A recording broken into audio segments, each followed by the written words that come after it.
সেপ্টেম্বরের একটা অলস সকাল। আমি আর ব্যোমকেশ বসে আছি বসার ঘরে। বেশ অনেকদিন ব্যোমকেশের হাতে তেমন কোনো কেস আসেনি। আসলে ঠিক কেস আসেনি বললে ভুল হবে। বেশ কয়েকটা ছিঁচকে চুরি, ডাকাতে, ওই পাঁতি খুনের কেস যে আসেনি তা নয়, কিন্তু ব্যোমকেশের সেগুলো ঠিক পছন্দ হয়নি। আর মন মতো কেস না পেলে ও সেটা হাতে নেয় না। তাই এখন সে ডুবে আছে ক্রিমিনাল সাইকোলজির একটা বইতে। আমিও আমার নতুন উপন্যাসের কাজে কিছুটা ব্যস্ত।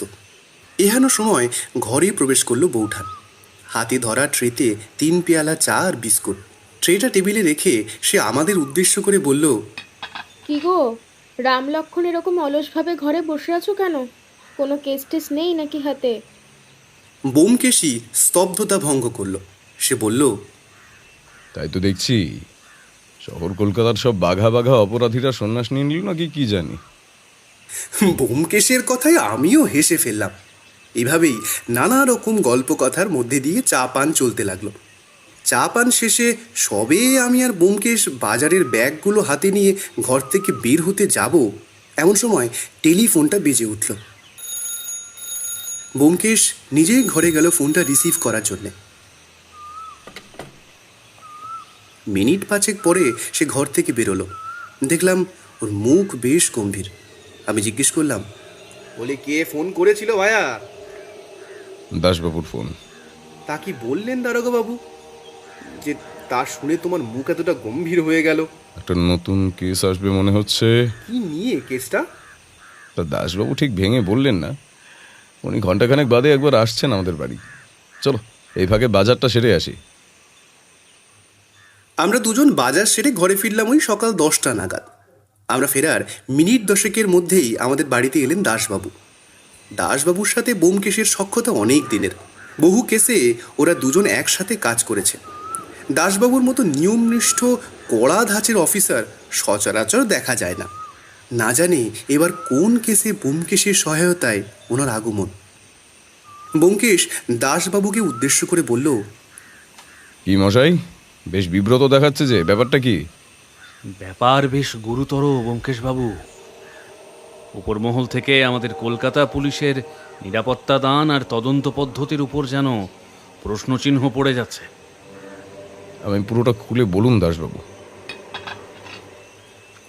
ইতিমধ্যে জল খাবারের প্লেট নিয়ে ঘরে প্রবেশ করলো বৌঠান আর পুটিরাম। ব্যোমকেশ বলল, আগে সবাই খেয়ে নাও, তারপর সব আলোচনা করা যাবে। খাওয়া শেষ করে দাসবাবু বলতে শুরু করলেন, আপনি কি এই মাসখানেক ধরে খবরের কাগজ ভালো করে দেখেছিলেন? হ্যাঁ, সে তো রোজই পড়ি দাসবাবু। আপনি ঠিক কোন খবরটা বা খবরগুলোর কথা বলছেন তা জানালে কিন্তু খুব ভালো হয় আর কি।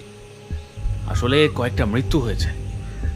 প্রথম মৃত্যু পদার্থবিদ্যার একজন প্রফেসর অজিতেশ সান্যালের। ওনার কলেজে ওনার মৃত্যু হয়েছে। দিনটা 7ই আগস্ট। যদিও কিভাবে মৃত্যু? প্রফেসরের বয়স ছিল 62 বছর।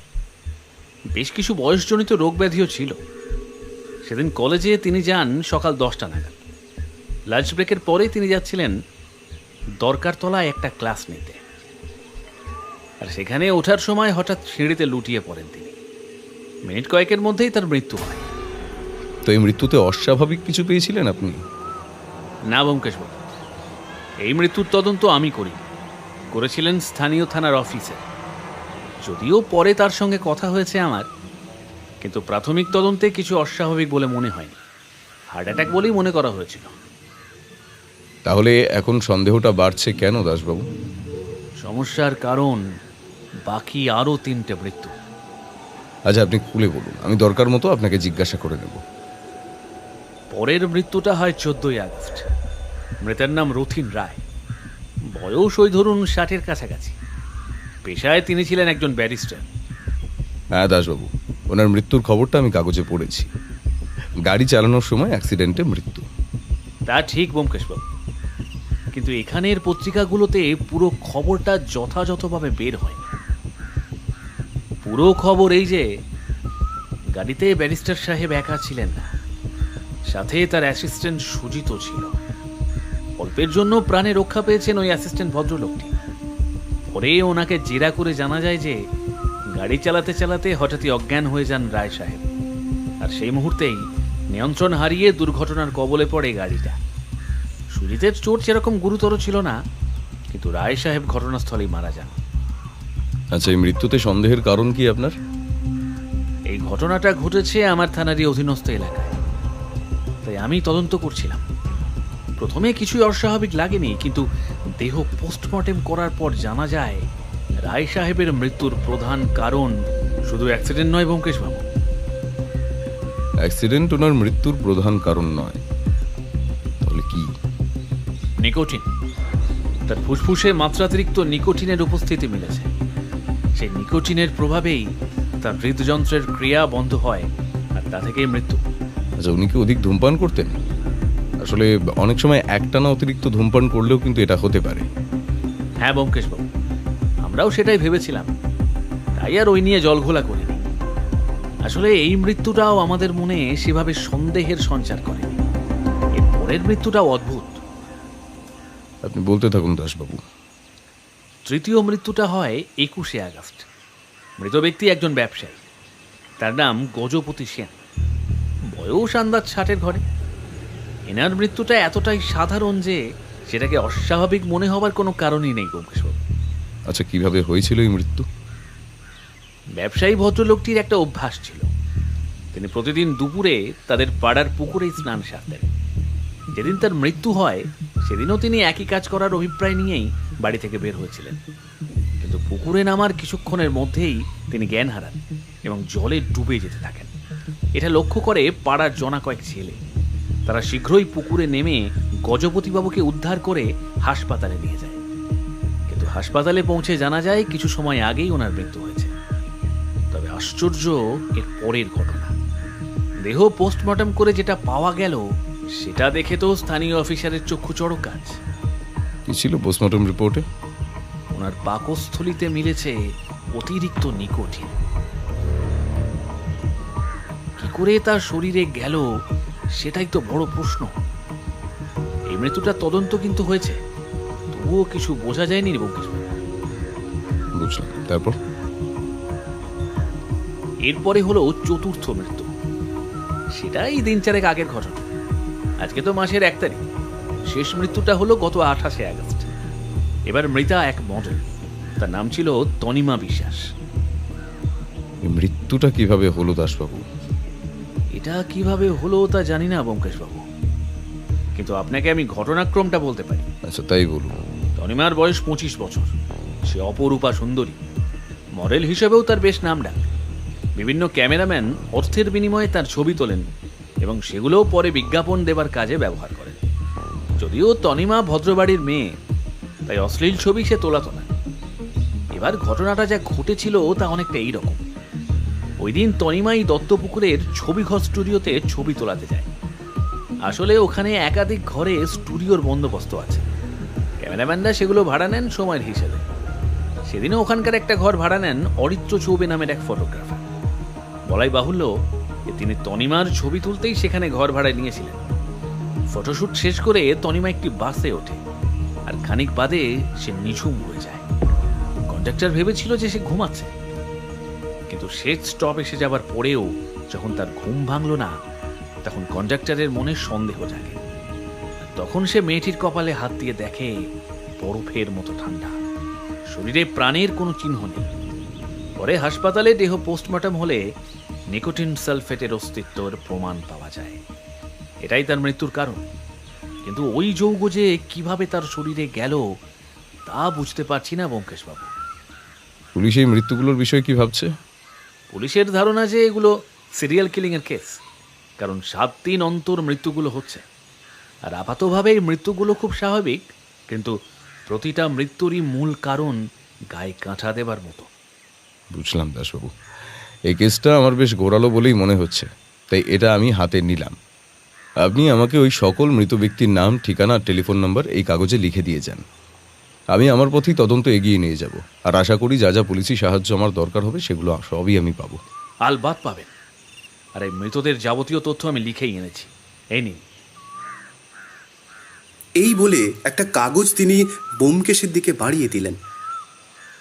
ঠিক আছে দাসবাবু, আমি চেষ্টা করছি যতটা তাড়াতাড়ি পারা যায় এই কেসটা তদন্তে এগিয়ে নিয়ে যেতে। এরপর দাসবাবু চলে গেলেন। আমি আর ব্যোমকেশ তখন কেসটা নিয়ে ভাবতে বসলাম। আমি ব্যোমকেশকে বললাম, কি বুঝছো ভাইয়া? দাসবাবুর কথা শুনে কোনো সূত্র কি পেয়েছো তুমি? না বন্ধু, এখন কি করে বলবো। পুলিশ ঠিক যেটুকু বুঝেছে আমিও ঠিক সেটুকুই বুঝতে পারছি এখনো অবধি। অর্থাৎ মৃত্যুগুলো 7 দিনের ব্যবধানে হয়েছে, বা এগুলোকে খুন বললেও খুব একটা অপরাধ হবে না বোধ হয়। সুচিন্তিত পরিকল্পিত খুন। আচ্ছা, বুঝলাম। কিন্তু সেই হিসেবে চললে তো এ মাসের 4 তারিখ মানে আর 3 দিন বাদেই তো আরেকটা খুন হয়ে যেতে পারে ব্যোমকেশ। হ্যাঁ, যদি এগুলো সত্যি কোনো সাইকো কিলারের কাজ হয় তবে এই 4 তারিখের আগেই আমাদেরকে ওকে খুঁজে বার করতে হবে, আর তাকে আটকাতে হবে। ব্যোমকেশের সাথে আর এ বিষয়ে কথা হলো না। এরপর স্নান খাওয়া সেরে যে যার কাজে মন দিলাম। খাওয়া দাওয়ার পরে লেখালেখি করতে করতে সবে চোখটা একটু টানছে, এমন সময় বেজে উঠল টেলিফোনটা। শুনতে পেলাম ব্যোমকেশ সেটা রিসিভ করেছে। কার সাথে কথা বলছে বা কী কথা বলছে সেটা আমার ঘরে বসে শোনা যায় না, তাই একটাই মাত্র কথা কানে এলো যে ব্যোমকেশ টেলিফোনের ওপারের ব্যক্তিকে বলছে, এত গুরুত্বপূর্ণ তথ্যটা আপনি ভুলে গেলেন। এছাড়া আর কিছু শুনতে পেলাম না। ওই সময় আর ব্যোমকেশকে গিয়ে ওই বিষয়ে জিজ্ঞাসা করতে মন চাইছিল না। ভাবলাম বিকালে চায়ের টেবিলেই না হয় আলোচনা করা যাবে। এরপর কখন যে নিদ্রা দেবীর চক্ষু মাঝে আশ্রয় নিয়েছেন তা মনে নেই। ঘুম ভাঙল বিকেল 5টা নাগাদ। চোখ মুখ ধুয়ে বসার ঘরে এসে দেখি বৌঠান একা বসে চা পান করছে। ওকে জিজ্ঞাসা করলাম, তোমার কর্তাটি গেলেন কোথায়? হ্যাঁ, সে কোথায় যায় তা কি আর আমাকে বলে যায় ঠাকুরপো? আমি তো ভাবলাম তোমাকে বোধহয় জানিয়ে গেছে। না, সে তো কিছুই বলেনি। দুপুরে তো শুনলাম একটা টেলিফোন এলো, তারপরে কি বেরিয়ে গেল নাকি? না, ঠিক তারপরে না, টেলিফোনটা করেছিলেন দাসবাবু। কি কথা হলো ওদের তা তো আমি ঠিক জানি না। বুঝতেও পারলাম না যে দাসবাবু ব্যোমকেশকে সকালের ওই কেসটার ব্যাপারে কিছু একটা বলতে ভুলে গিয়েছেন কিনা। আচ্ছা, বুঝলাম। এবার কি একটু গরম চা পাওয়া যাবে বৌঠান? বসো, আনছি। এই বলে বৌঠান চলে গেল রান্নাঘর থেকে চা আনতে। চা পান সেরে আমি আবার আমার কাজে মন দিলাম। বুঝলাম বৌঠান ব্যোমকেশের এই হঠাৎ হঠাৎ বাড়ি থেকে বেরিয়ে যাওয়া নিয়ে বেশ বিরক্ত আর চিন্তিতও বটে। ব্যোমকেশ বাড়ি ফিরল ওই সন্ধ্যে 7:30 নাগাদ। হাতে তার চপ ভর্তি ঠোঙা। আহা, তার মানে বাড়িতে গৃহিণীকে খুশি করতেই চপ নিয়ে ঘরে ঢুকেছেন সত্যান্বেষী। আমি ব্যোমকেশকে বললাম, কোথায় গিয়েছিলে বিকেলে? ব্যোমকেশ আমার কথায় পাত্তা না দিয়ে ডাক দিল, কোথায় গেলে গো? এই দেখো কি এনেছি। তারপর আমার দিকে ফিরে বলল, দাঁড়াও দাঁড়াও, সব বলবো, আগে এদিকের হাওয়াটা একটু বুঝে নি। ব্যোমকেশের কথা শুনে আমি মনে মনে হাসলাম। বৌঠান এলে সকলে মিলে চপ মুড়ি খেতে বসলাম। বুঝলাম বৌঠানের রাগ কিছুটা পড়েছে, তাই সুযোগ বুঝে আবার জিজ্ঞেস করলাম, কি হে ভায়া, গিয়েছিলে কোথায়? ব্যোমকেশ একটু চুপ করে থেকে বলল, আমি গিয়েছিলাম তরিৎ জ্যাঠার কাছে। তরিৎ জ্যাঠা মানে? ও, মনে পড়েছে মনে পড়েছে, তোমার ওই সর্বজ্ঞানী জ্যাঠামশাই। ওরকম করে বলো না, ওনার বয়স হয়েছে তাই এখন একটু খিটখিটে হয়েছে, কিন্তু ওনার স্মৃতিশক্তিকে পাল্লা দেয় এরকম প্রতিভা কিন্তু এদেশে বিরল। সে যাই হোক, কিন্তু ওনার কাছে কি দরকারে? দেখো, এই কেসটা সম্পর্কে আমাদের কিছুই সেভাবে জানা নেই, আর যাদের সঙ্গে কথা বললে হয়তো কিছু জানা যেতে পারে তাদের কারোর সঙ্গেই আগামীকালের আগে দেখা করা সম্ভব নয়। তাই মন বললো একবার জ্যাঠামশাইয়ের কাছে যাওয়া দরকার, যদি কোনো তথ্য পাওয়া যায় আর কি। আর সেখানে গিয়ে যে বিফল হয়ে ফিরেছি তা কিন্তু নয়। প্রফেসর অজিতেশের নাম শোনা মাত্র তরিৎ জ্যাঠা বলে ওঠেন, কোন প্রফেসর? অজিতেশ? সে কি পদার্থবিদ্যা পড়াতো? হ্যাঁ, তিনি পদার্থবিদ্যারই অধ্যাপক ছিলেন। দাঁড়াও দাঁড়াও, নামটা খুব চেনা, বছর 25 আগের কথা মনে হচ্ছে।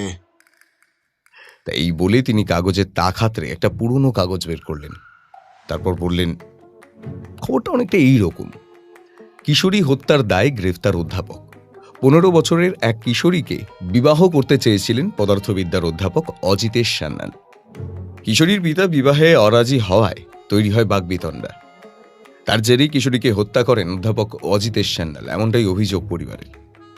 তরিৎ জ্যাঠা আরো বলেন, পেয়েছি কাগজটা, এই দেখো, দ্বিতীয় পাতার খবর। এরপর যদিও লোকটা পয়সার জোরে ছাড়া পেয়ে গিয়েছিল, কিন্তু তা নিয়ে আর খবর হয়নি। সে আবার অধ্যাপনার কাজ শুরু করে, আর যেহেতু পড়াশোনার ধারা তার বেশ ভালো, তাই জীবনের মূল স্রোতে ফিরতে আর বেশি সমস্যা হয়নি। কিন্তু তরিৎ জ্যাঠা, যে কিশোরীর কথা বলা হচ্ছে তার পিতৃ পরিচয় কি? তা তো প্রকাশ পায়নি বাবা, তবে শুনেছিলাম মেয়েটা একটা অঙ্কের মাস্টারের মেয়ে ছিল। অনেক ধন্যবাদ জ্যাঠামশাই। আচ্ছা, আপনি কি ব্যারিস্টার রথীন রায় সম্পর্কে কিছু জানেন? হ্যাঁ, আলবাত। উনি তো বিলেত থেকে ব্যারিস্টারি হয়ে দেশে ফিরেছিলেন, তারপর কলকাতাতে প্র্যাকটিস শুরু করেন। উকিল হিসাবে তুখর হলেও টাকার খাই মারাত্মক। পয়সা ছাড়া কিছুই বুঝতো না লোকটা। যদিও এই হাল ফেলালেই ওনার মৃত্যু সংবাদটা পেলাম। মর্মান্তিক মৃত্যু। হ্যাঁ জ্যাঠামশাই, ঠিকই বলেছেন আপনি। তুমি কি নতুন কোনো কেসের তদন্তে নামছো নাকি? হ্যাঁ জ্যাঠামশাই, এরকমই তাই। কেসটা নিয়ে কোনো দিশা খুঁজে পাচ্ছিলাম না, তাই আপনার কাছে আসা আর কি। তা তো বটেই, কাজ না থাকলে তো আর এই পুরো জ্যাঠামশাইয়ের কথা মনে পড়তো না। না না জ্যাঠামশাই, তা নয়। আপনার বাড়ির কাজের লোক পুলিনের সঙ্গে দেখা হলেই খোঁজ খবর নেই। যাকগে, রাখো সব কথা, বলো আর কি জানতে চাও? গজপতি সেন, বড় ব্যবসায়ী। লোকটা সম্পর্কে কোনো তথ্য কি আপনার ঝুলিতে আছে? হ্যাঁ, মনে হচ্ছে আছে, দাঁড়াও। এই বলে তাক ঘেটে আর একটা কাগজ বের করে আনেন তরিৎ জ্যাঠা। তো সেই কাগজে দেখা যায় লোক ঠকানো মহাজনী কারবারের কারবারি ছিলেন এই গজপতি সেন। যদিও তার বিরুদ্ধে অভিযোগ প্রমাণ হয়নি, তাই ছাড়া পেয়ে যান তিনি। তাই আমি বললাম, অনেক অনেক ধন্যবাদ জ্যাঠামশাই, আপনি আমার ভাবনাকে একটা দিশা দিলেন অন্তত। থাক থাক, ভালো থাকো বাবা, বিজয়ী ভব। আর মনে করে কেসটার সমাধান হয়ে যাওয়ার পর জগবন্ধুর রাবড়ির একটা ছোটখাটো হাড়ি যেন আমার বাড়িতে পৌঁছে যায়। এই কথোপকথনের পরে ব্যোমকেশ জ্যাঠামশাইকে বিদায় জানিয়ে বাড়ি ফিরেছে। সবটা শোনা শেষ হয়ে আমি বললাম, এই যে তথ্যগুলো তুমি পেলে, সেগুলো কি কোনো সূত্রে গেঁথে উঠতে পেরেছো তুমি ব্যোমকেশ? না, সেরকম কিছু এখনো পাইনি, তবে যা বুঝলাম যাদেরকে খুন করা হয়েছে তারা কেউই ধোয়া তুলসী পাতা নয়। কিন্তু একমাত্র ব্যতিক্রম এই মডেল।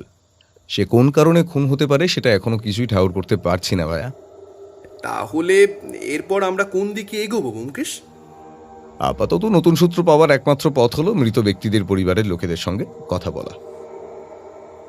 এই বলে ব্যোমকেশ উঠে নিজের ঘরের দিকে যাচ্ছিল। তখনই তড়িৎ বেগে আমার একটা কথা মনে পড়ে গেল। আমি বলে উঠলাম, দাসবাবু দুপুরে টেলিফোন করে কি বললেন সেটা তো বললে না? ওহ, দেখেছো, একদম ভুলে গিয়েছিলাম। উনি যা বলেছেন তা খুবই গুরুত্বপূর্ণ। এই কেসে বিষয়টা আগামী দিনে অন্যতম মূল সূত্র হয়ে উঠতে পারে। ব্যাপারটা এমনই যেটা শুরুতে পুলিশ কর্তারা কেউই ধরতে পারেনি। আসলে যে 4টি মৃত্যু এখনো পর্যন্ত হয়েছে সেগুলো প্রতিটি আলাদা আলাদা থানার এলাকায়। প্রফেসরের মৃত্যু হয় ভবানীপুরের দিকে একটি জায়গায়। ব্যারিস্টার রথীনবাবু মারা যান দাসবাবুর থানার এলাকায়, অর্থাৎ আমাদের বাড়ির কাছে। ব্যবসায়ী গজপতি সেনের মৃত্যু হয়েছে তার নিজের বাড়ি ধর্মতলার দিকে। আর তনিমা নামের যে মেয়েটি মারা গিয়েছে, সেই ছবি তোলাতে গিয়েছিল দত্তপুকুরের একটি স্টুডিওতে। কিন্তু এই প্রতিটা মৃত্যুর আগেই ওই 4টি থানাতেই এক একটি করে অদ্ভুত চিঠি এসেছিল। যেহেতু পুলিশ প্রথমে ধরতে পারেনি যে বিষয়টা সিরিয়াল কিলিংয়ের দিকে এগোচ্ছে বা 4টি আলাদা আলাদা থানা এলাকায় এভাবে মৃত্যু হয়েছে, তাই তারা প্রত্যেকেই চিঠিগুলোকে কারো রসিকতা বলেই ধরে নিয়েছিলেন। দাসবাবুর কথা শুনে আমার যা মনে হয়েছিল তাতে করে ওই চিঠিগুলো হুমকি নয়, বরঞ্চ কাকে হত্যা করা হবে তার সংকেত। বলো কি হে ভায়া, এ তো একরকম সরাসরি পুলিশকে চ্যালেঞ্জ করা। কিন্তু কোনো পুলিশ অফিসারই কি একটা সংকেতের অর্থ ধরতে পারেনি? না, আসলে কেউই বোঝেনি ব্যাপারটা এভাবে এত দূর গড়াবে। চতুর্থ মৃত্যুর পর যখন পুলিশ কর্তারা সকলে নিজেদের মধ্যে আলোচনা করে বুঝতে পারেন যে ব্যাপারটা সিরিয়াল কিলিংয়ের, তখন তাদের টনক নড়ে এবং তারা বুঝতে পারেন যে এই মৃত্যুগুলো হওয়ার আগে অপরাধী থানায় পুলিশকে সূত্র পাঠাতো এবং রীতিমতো বুঝিয়ে দিত যে পরবর্তী শিকার কে হতে চলেছে। বলছি, দাসবাবু কি তোমাকে বলেছেন যে ওই চিঠিতে কি লেখা ছিল? হ্যাঁ, সেটা বলার জন্যই তিনি দুপুরবেলা আমাকে ফোন করেছিলেন। প্রথম চিঠি আসে অগাস্ট মাসের 5 তারিখ। তাতে লেখা ছিল, পাপ কখনো চাপা থাকে না, অপদার্থ নিচ এস এবার শেষ। এরপরই 7 তারিখে খুন হন প্রফেসর অজিতেশ সান্যাল। আশা করি বুঝতে পারছো, এখানে খুনি এএস বলতে প্রফেসর অজিতেশ সান্যালকেই বুঝিয়েছে, আর বিশেষণ হিসেবে অপদার্থ শব্দটার প্রয়োগের মধ্যে দিয়ে বুঝিয়েছে প্রফেসরের পড়ানোর বিষয় অর্থাৎ পদার্থবিদ্যাকে। বাবা, এই যে সাংঘাতিক! হ্যাঁ, এরপরে চিঠি পেয়েছিলেন দাসবাবু নিজে। এসেছিল অগস্ট মাসের 12 তারিখ। সেই চিঠিতে লেখা ছিল, আইন শুধুই টাকার খেলা, টাকা ছাড়া হয় না রে কিছুই, ওরে নীচ ওরে হীন, মহারথী এবার তুই নরকে হবি বিলীন। চিঠিটার ভাষা এমনই ছিল যে দাসবাবু খুব সহজে এটাকে রসিকতা বলে ধরে নিয়েছিলেন, কারণ পুলিশকে বিব্রত করার জন্য এরকম রসিকতা প্রায়শই হয়েই থাকে। এরপর অগস্ট মাসের 14 তারিখে মৃত্যু হয় ব্যারিস্টার রথীন রায়ের। আচ্ছা ব্যোমকেশ, এখানে নিশ্চয়ই মহারথী বলতে ব্যারিস্টার রথীন রায়কে ইঙ্গিত করা হয়েছে। হ্যাঁ, একদম ঠিক। এরপরে সংকেতটা আরো অদ্ভুত। বলো শুনি। এরপরে চিঠি পান ধর্মতলা থানার ওসি। 19 আগস্টের এই চিঠিতে কেবল লেখা ছিল একটি বাক্য, সেন সাহেবের গজগমন আসন্ন। অর্থাৎ গজপতি সেনের মৃত্যু আসন্ন। হ্যাঁ, ঠিক তাই। আর সেই মডেলের মৃত্যুর আগেও কি কোনো চিঠি এসেছিল ব্যোমকেশ? না, দত্তপুকুর থানায় একটি চিঠি আসে 27 আগস্ট। তাতে যা লেখা ছিল তা অত্যন্ত চমকপ্রদ। লেখা ছিল যে মৃত্যুকে কি ছবিতে ধরা যায়, সূক্ষ্মতা আর সৌন্দর্যকে ধরাই তো শিল্পীর কাজ। এটার মানে আবার কি? তুমি কি বুঝতে পেরেছো ব্যোমকেশ? প্রথম বাক্যে মৃত্যুকে ধরার কথা কেন বলা হচ্ছে ঠিক বুঝলাম না, কিন্তু সূক্ষ্মতা আর সৌন্দর্যকে এক কথায় প্রকাশ করলে যে বাংলা শব্দ পাওয়া যায় তা হলো তনিমা। অর্থাৎ কোথাও না কোথাও এখানে তনিমার মৃত্যুর ইঙ্গিত দেওয়া হচ্ছে। শুধু শিক্ষিতই নয়, খুনি খুব বুদ্ধিমান আর সঙ্গে সাহসী। না হলে কাকে হত্যা করবে সে কথা সামনে থেকে জানানোর সাহস সবার থাকে না। ভাইয়া, ব্যাপার যে মহা প্যাচালো তাতে সন্দেহ নেই। কাল সকালে প্রথম প্রফেসর অজিতেশ সান্যালের বাড়ি যাব হাজরাতে, আর সেখানে সব কথাবার্তা সেরে যাব রথীনবাবুর বাড়ি। সেখানের কাজ মিটিয়ে বাড়ি ফিরব। ঠিক আছে ব্যোমকেশ, তাহলে কালকে কটা নাগাদ বেরোচ্ছি আমরা? সকাল 9টায় দুঃখীরামকে ট্যাক্সি নিয়ে আসতে বলেছি বাড়ির সামনে। এই বলে ব্যোমকেশ চলে গেল নিজের ঘরে। আমিও আরেকটু লেখার কাজ করে ঘুমোতে চলে গেলাম। পরদিন সকালবেলা উঠে দেখি ব্যোমকেশ খবরের কাগজে মনোনিবেশ করে রয়েছে। সামনে রাখা চায়ের পেয়ালা খালি। আমি ব্যোমকেশের পাশে গিয়ে বসলাম। তারপরেই আমার জন্য চা আর বিস্কুট নিয়ে ঘরে এলো বৌঠা। আমাকে উদ্দেশ্য করে সে বলল, ঠাকুরপো, তোমার বন্ধুকে বলে দাও আজকে যেন দুপুরের খাওয়ার সময়ের মধ্যেই বাড়ি ফেরে। আমি কি ইচ্ছে করে দেরি করি নাকি? কাজ শেষ হলে ঠিক সময় ফিরে আসবো।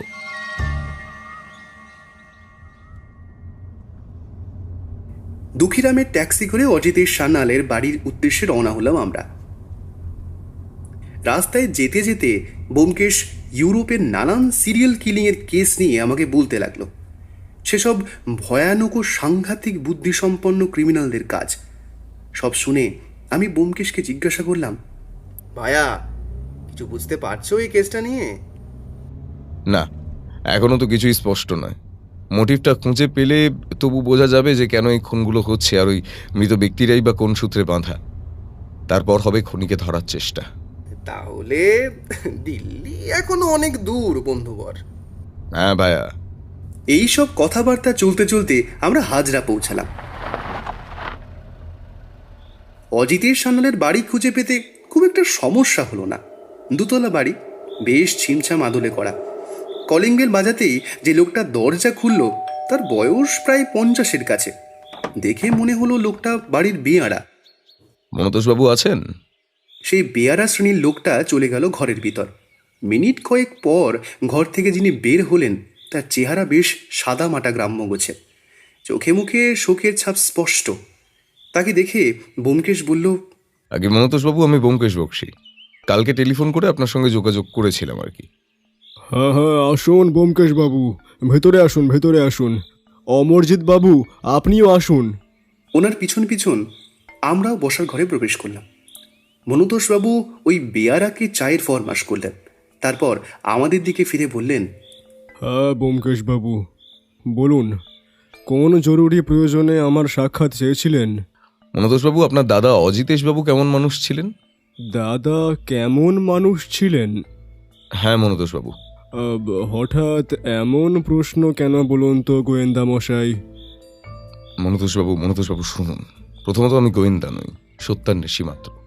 আর দ্বিতীয়ত, আপনার দাদার বিষয়ে আমার জানাটা দরকার, না হলে আর যে কতগুলো প্রাণ চলে যেতে পারে তা জানি না। প্রাণ চলে যেতে পারে মানে? তাহলে আপনাকে পুরোটা খুলেই বলি মনতোষবাবু। আপনার দাদার মৃত্যুর পরে ঠিক 1 সপ্তাহ করে ব্যবধানে আরও 3টি মৃত্যু হয়েছে। প্রতি ক্ষেত্রেই ওই মৃত্যুগুলোকে এখন খুন বলে মেনে নিয়েছে পুলিশ। অর্থাৎ আপনার দাদার মৃত্যুটাও ছিল অস্বাভাবিক মৃত্যু, বা বলতে পারেন পরিকল্পিত খুন। বিষয়টা এখন সিরিয়াল কিলিংয়ের দিকে এগোচ্ছে মশাই, তাই খুনিকে ধরতে আপনার সাহায্য আমাদের চাই। কি বললেন? খুন? দাদা খুন হয়েছেন? হ্যাঁ মনতোষবাবু, দেহ যেহেতু পোস্টমর্টম হয়নি তাই খুনের স্পষ্ট কারণ জানা যাবে না, কিন্তু পরবর্তী মৃত্যুগুলোকে পর্যবেক্ষণ করে অনায়াসেই আপনার দাদার মৃত্যুকেও ডেলিভারেট মার্ডার বা পরিকল্পনা মাফিক খুন বলাই যায়। আর এটাও বলে রাখি আপনাকে, এই 4টি খুনের ঠিক 2 দিন করে আগে ভিকটিমের নিকটতম পুলিশ স্টেশনে একটা করে চিঠি পাওয়া যায়। আর সেগুলোকে পুলিশের কর্তারা সেভাবে আমল না দিলেও পরে বোঝা যায় যে ওই চিঠিগুলো লিখেই খুনি কাকে খুন করবে তা বলে দিয়ে পুলিশকে চ্যালেঞ্জ করতে চাইছিল। দাদার ক্ষেত্রেও কি এরকম চিঠি মিলেছে ব্যোমকেশ বাবু? হ্যাঁ, সে কথা তো বললাম আপনাকে। কি লেখা ছিল সেই চিঠিতে? এই শুনে ব্যোমকেশ তার পকেট থেকে একটা কাগজ বের করে মনুতোষবাবুকে সেই চিঠির বিষয়বস্তু শোনাল। সব শুনে মনুতোষবাবু মাথায় হাত দিয়ে কিছুক্ষণ চুপ করে বসে রইলেন।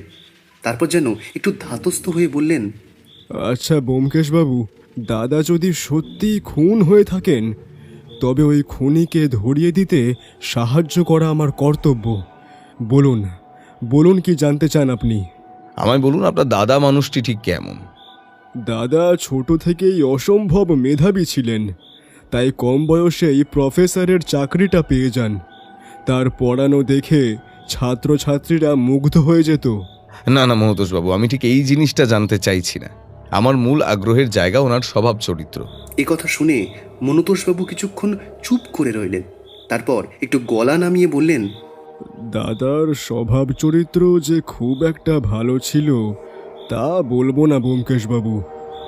কম বয়সে স্ত্রীকে হারান তিনি। তারপর থেকেই অন্য মেয়েদের দিকে খারাপ নজর ছিল তার। বহুবার কলেজেও তার বিরুদ্ধে নানান অভিযোগ এসেছে, কিন্তু তা সবই চাপা পড়ে গিয়েছে দাদার প্রতিভার আলোকে। এর বেশি আর কি বলবো বলুন? কি বলবেন? সেটাই বলবেন যেটা এখনো আপনি আমার থেকে গোপন রাখতে চাইছেন। আমি তো কিছুই লুকোই নিব। মনুতোষবাবুর কথা শেষ হবার আগেই ব্যোমকেশ একটু জোর গলায় বলল, আপনার দাদা অজিতেশ সান্যালের যে খুনের দায়ে একবার জেল হয়েছিল, সে কথা যে আপনি বেমালুম চেপে যাচ্ছেন মনতোষবাবু। ব্যোমকেশের এই কথা শুনে মনুতোষবাবু যেন একটু থমকে গেলেন। তারপর একটু চুপ করে থেকে বললেন, আপনি এই কথাটাও জানেন দেখছি ব্যোমকেশ বাবু। আপনার দায়িত্ব আমাকে সবটা খুলে বলা। আর যদি আপনি সেটা না করেন তাহলে আমি কিন্তু ধরে নিতে বাধ্য হব যে আপনি আমার এবং পুলিশের তদন্তে অসহযোগিতা করছেন। দাঁড়ান দাঁড়ান ব্যোমকেশ বাবু, আমায় একটু সময় দিন। আমি নিজের মধ্যে আগে ব্যাপারটা গুছিয়ে নিই ভালো করে, তারপরে সব খুলে বলছি। ঠিক আছে, আপনি সময় নিন, কিন্তু কোনো কিছু লুকোবার চেষ্টা করবেন না। এরপর মনুতোষবাবু মাথায় হাত দিয়ে বেশ কিছুক্ষণ চুপ করে বসে রইলেন। আমি আর ব্যোমকেশ কেউ কোনো কথা বললাম না। প্রায় 5-7 মিনিট পর নীরবতা ভাঙলেন মনুতোষবাবু নিজে। কিছুটা গম্ভীর গলায় তিনি বললেন, দেখুন নিখিলেশ বাবু, দাদার চরিত্র যে খুব একটা ভালো নয় সে কথা আমি আপনাকে আগেই বলেছি। আজ থেকে প্রায় বছর 25 আগে দাদার স্ত্রী বিমলা মারা যান কর্কট রোগে। ওদের বিয়ে তখন মাত্র এই 6-7 বছর মতোই হয়েছে। মৃত্যুর পর দাদা বেশ একা হয়ে পড়েছিলেন। আর তখন এই প্রফেসর হিসেবে এতটা নাম ডাকও হয়নি। সেই সময় তিনি বাড়িতে বাড়িতে পড়াতে যেতেন ওই বিজ্ঞানের বিভিন্ন বিষয় নিয়ে। তাদেরই মধ্যে একজন ছিল তার বাল্যকালের বন্ধু পাঁচু মাস্টারের মেয়ে। পাঁচুবাবুর ভালো নাম পঞ্চানন সরকার। নিজেও গণিতের শিক্ষক ছিলেন পাঁচুবাবু। দাদার স্ত্রীর মৃত্যুর পর দাদার পছন্দ হয় সেই পাঁচু মাস্টারের মেয়েকে, আর তাই দাদা তখন চেয়েছিলেন ওকে বিয়ে করতে। ব্যোমকেশ এই অবধি শুনে ওনাকে থামিয়ে দিয়ে বললেন, আপনারা কেউ অজিতেশবাবুকে মানা করেননি? একটু ভেবে নিয়ে মনতোষবাবু আবার বলতে শুরু করলেন, দাদাকে বারণ করার মতো কেউ ছিল না ব্যোমকেশবাবু। মা বাবা তো কবেই গত হয়েছেন, আর আসলে আমি নিজে তো জীবনে কিছু করতে পারিনি। এই দাদার ছত্রছায়ায় আমার বসবাস, তাই তখন দাদার উপর কিছু বলবার মতো ক্ষমতা আমার ছিল না। আর পাঁচু মাস্টার সে নিজেও এই বিয়েতে রাজি ছিলেন না, কারণ তখন তার মেয়ের বয়স মাত্রই 15। আর পাঁচু মাস্টারের ইচ্ছে ছিল তার মেয়ে পড়াশোনা শিখে বড় চাকরি করবে। পাঁচু মাস্টার মেয়ের বিয়ে অজিতেশবাবুর সঙ্গে দিতে রাজি হননি বলেই কি আপনার দাদা ওনার মেয়েকে হত্যা করেন? শুধু হত্যা নয় ব্যোমকেশবাবু, শুধু হত্যা নয়। প্রথমে চরম শারীরিক এবং মানসিক অত্যাচার, এবং তারপরে হত্যা। বুঝলাম। আসলে জানো তো, আমাদের দেশ স্বাধীন হওয়ার পর বেশ কয়েকটা বছর হয়ে গেল, কিন্তু আইনে গরিবদের ন্যায় বিচার হয় না সব সময়। সেই ধারাটা কিন্তু আজও অক্ষুণ্ণ। ঠিক বলেছ ব্যোমকেশ, ওনার তো ফাঁসি হওয়া উচিত ছিল। মনতোষবাবু মাথা নিচু করে বসে রইলেন। ব্যোমকেশ ওনাকে উদ্দেশ্য করে বলল, তো এই কেস থেকে বেরিয়ে আসতে আপনার দাদা কি করলেন? দাদা অনেক টাকা খরচ করে তার পক্ষে দাঁড় করিয়েছিলেন রথিন উকিলকে। সেই রথিন উকিলই মিথ্যে সাক্ষী জোগাড় করে দাদাকে এই কেস থেকে উদ্ধার করে, এবং আদালতকে এমনভাবেই তিনি নিজের সংগৃহীত মিথ্যা প্রমাণের জালে সম্পূর্ণ জড়িয়ে নিয়েছিলেন যে জাজ সাহেব রায় দিতে বাধ্য হন যে আসল অপরাধী পাঁচু মাস্টার নিজেই। রথিনবাবু নিজের সংগৃহীত প্রমাণে এটা দেখান যে পাঁচু মাস্টারের মেয়ে দাদাকে ভালোবাসতো, আর সেটা জানতে পেরেই নাকি পাঁচু মাস্টার নিজের মেয়েকেই হত্যা করেছেন। এরপরে পাঁচু মাস্টারের প্রায় 5 বছরের জেল হয়, আর সেই জেলের মধ্যেই উনি মারা গিয়েছিলেন।